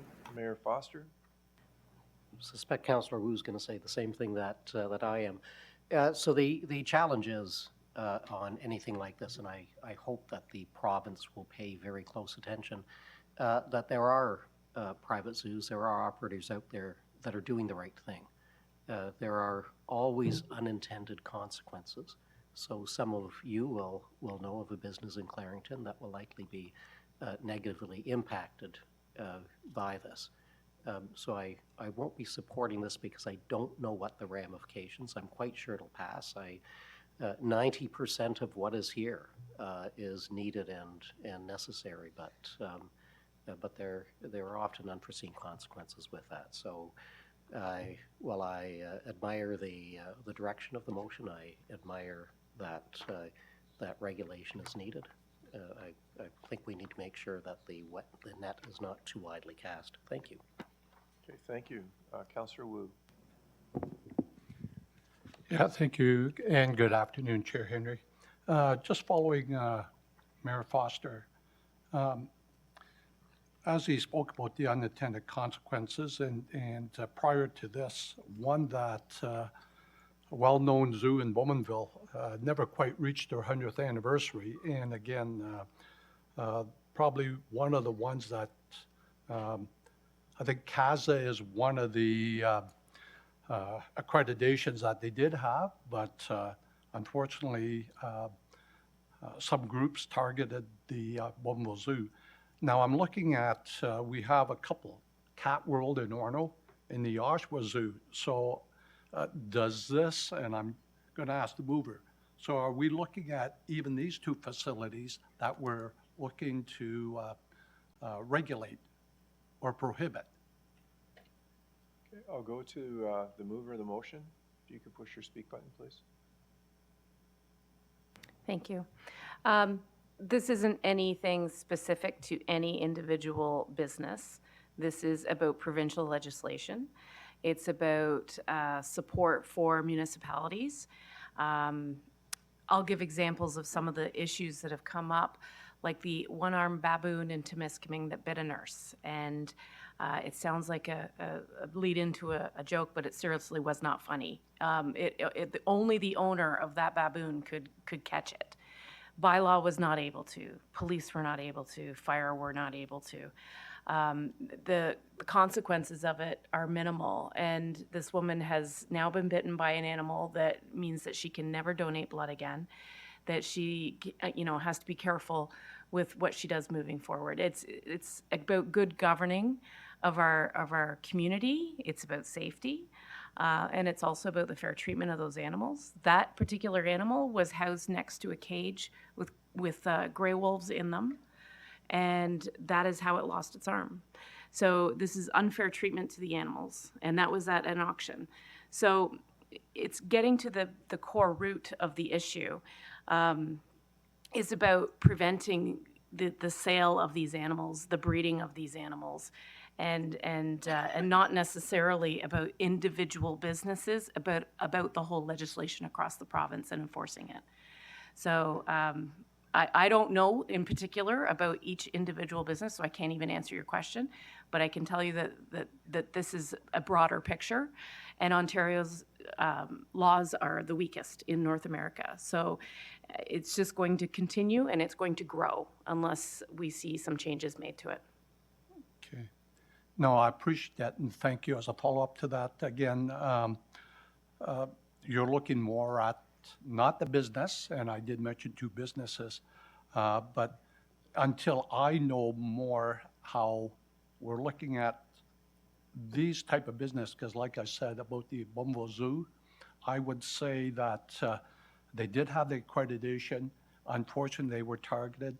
And I'd like to know more about this before I can say yes. More so to protect the businesses, and knowing these 2 particular businesses where they, I would say probably if there is a standard, they are above standard as far as animal care. Okay. Thank you. Thank you. Mayor Roy?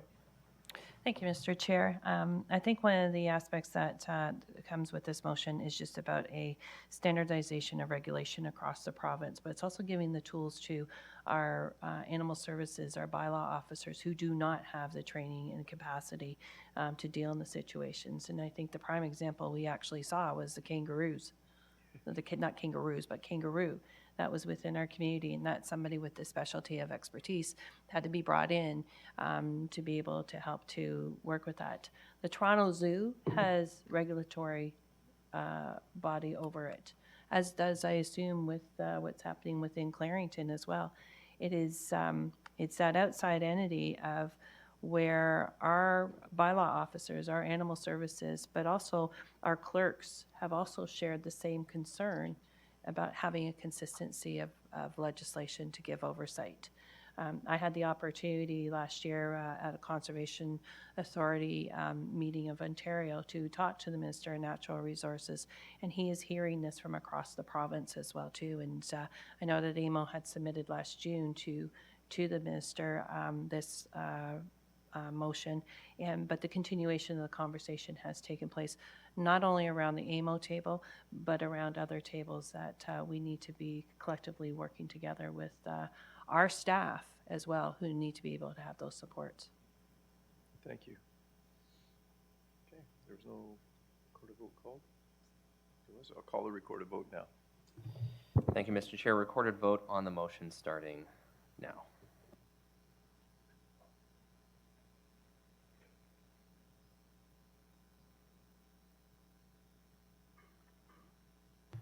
Looking for Mayor Collier online. Second call for Mayor Collier. Last call for Mayor Collier online.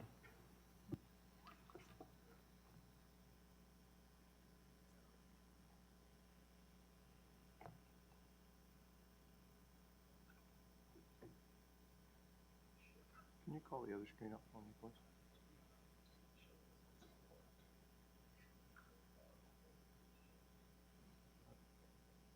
The other screen. Who's absent? There's 5.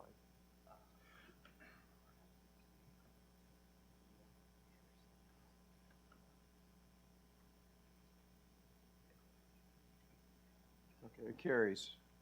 Okay, thank you.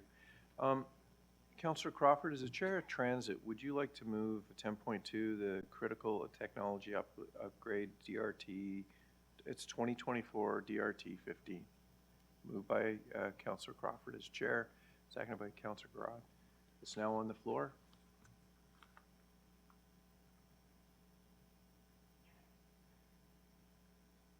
Seeing nothing, we'll call the vote. All those in favor? In opposition? Seeing none, that carries. 10.3, members of council, this is rather exciting. It started a morning. But before you move it, Councillor Chapman, this is no longer a confidential report. And I know you want to move it, but I would, as the mover, would you reference the amount of money that we received today as a result of our staff and the lobbying work that took place? It's no longer confidential. The announcement was this morning. It's no longer confidential. The announcement was this morning. Sure, 34.91 million. Thank you. That's right, and Dave Barton's 6 feet tall. So the report is now, we're looking for there was a seconder on the moving of that report. Report's on the floor. Call the vote. Oh, sorry, Mayor Foster. Thank you. Oh, thank you. Okay, thank you. Call the vote. All those in favor? In opposition? Seeing none, that carries. Mr. Clerk, there are no notices of motion. There is no unfinished business. Members of council announcements. Councilor Marin Pietri. So just before the announcement today, Mayor Carter and I walked in. We had an opportunity to be able to talk about the successes that the region is enjoying. And one of them was convergence. And I know that many of the staff members, be it here at the region or affiliated with the region, were out in downtown Oshawa to experience one of the, I think, it's going to be one of the most prolific arts and cultural music festivals, not just in our region, but throughout the country in time. The numbers, and I think Councillor Kerr and I were speaking as well, Councillor Chapman, but with Mayor Carter and I, we were just going over the numbers and trying to compare to last year's, and it was a clear indication that there were double the amount of people flooding the downtown core of Oshawa, and therefore coming into the Durham region and providing for economic development on a very interesting basis, because most people would consider some of the things that we talked about today as being investments, tangible ones that are hard costs that are involved. Some of the softer stuff you really don't recognize until you see the effects, you feel the effects. And I just want to, in the announcement that I'm making, urge anyone who's interested in festivals or events that are taking place in the Durham region to go out and check them out and see how our staff and those affiliated with us work to try to drum some of these cultural festivals up to the point where they become nationally recognized events. So for the support through you, Chair Henry, that the Region of Durham's provided, and for the organizers in particular of the Convergence Festival, and anyone that doesn't know what the Convergence Festival is, type in Google Convergence and you'll see, hopefully, fit to be there next year. We look forward to seeing you. It's a fantastic event. Thank you. Councillor Brenner. Thank you very much, Mr. Chairman. I just want to extend an invitation to all members of council and staff to attend the World Homelessness Day event that is being hosted in cooperation with DARS at the brand new transitional housing that has been modified, and that's courtesy of TAC, who's been an amazing partner, who has provided the old cottage farmhouse to DARS at very minimal costs. The event is going to take place on October the 10th between 12 p.m. and 4 p.m.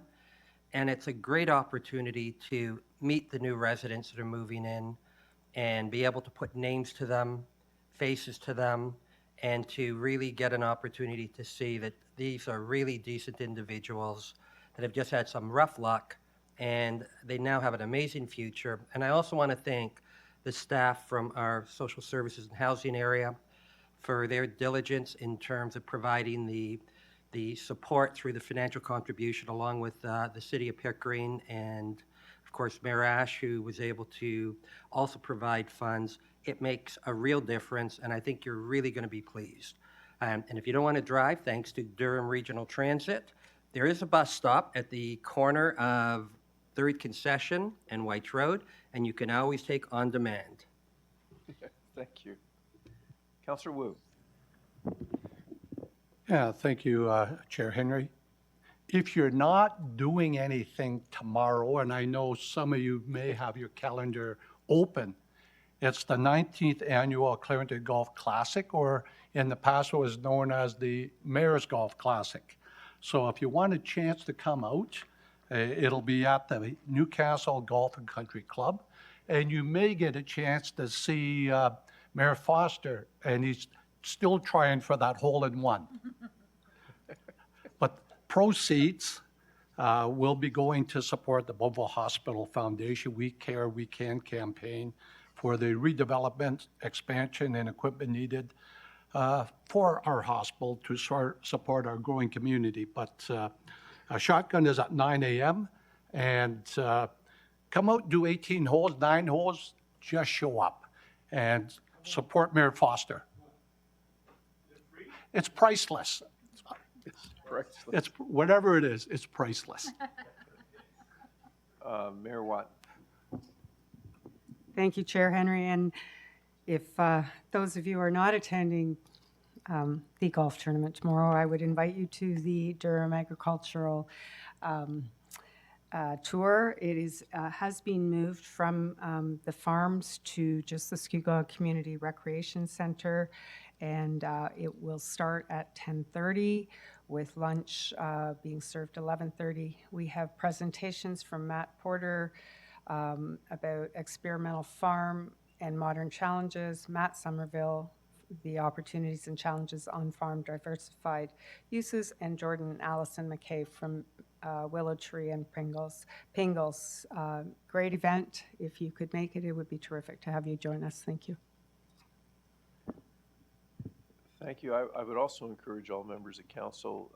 I think they've received the email inviting them to that event, so it is important for our ag community.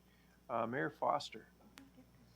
Thank you, Mr. Chair. So some of you may have read a number of years ago, someone opined that if you put enough monkeys in front of a typewriter, one of them would come up with Shakespeare. So it's just a matter of probability. I would suggest that if there were billions of me in front of a golf hole with a golf club, that one of us might get a hole-in-one. So I desperately hope that Mayor Ash, you've seen me golf. Actually, no one has ever seen me golf because what I do is not golf. But I do believe that that has sold out. So we'd be happy to see you, happy if you joined us, and I would encourage no one here for the goodness of their health to hold their breath waiting for me to make a hole-in-one. Okay, Councillor McDougall. Thank you, Mr. Chair. Perhaps I could ask you to make this announcement, but this is the last council meeting I believe we have before the Day for Truth and Reconciliation. So I think we all have some events going on, and I think there might be one here at the region as well. So our event was last Friday. That exhausts the list. So we would now go, well, I'm going to you, Mayor Ash, for bylaws. Thank you, Mr. Chairman. It's moved by myself and seconded by Mayor Barton that bylaws number 2024-040 to 2024-041 inclusive be passed. On the bylaws, we'll call the vote. All those in favor? In opposition? Seeing none, that carries. Mayor Ash, confirming bylaw? Confirming bylaw moved by myself, seconded by Mayor Barton, that bylaw number 2024-042 being a bylaw to confirm the proceedings of the Council of the Regional Municipality of Durham at their meeting held on the 25th day of September 2024 be passed. On the confirming bylaw? All those in favor? In opposition? Seeing none. On adjournment, Councillor Jubb? Councillor Dias on adjournment? Okay, thank you. We'll call the vote. All those in favor? In opposition? Seeing none, that carries. There is lunch in the back. To staff, thank you very much for the work you've done.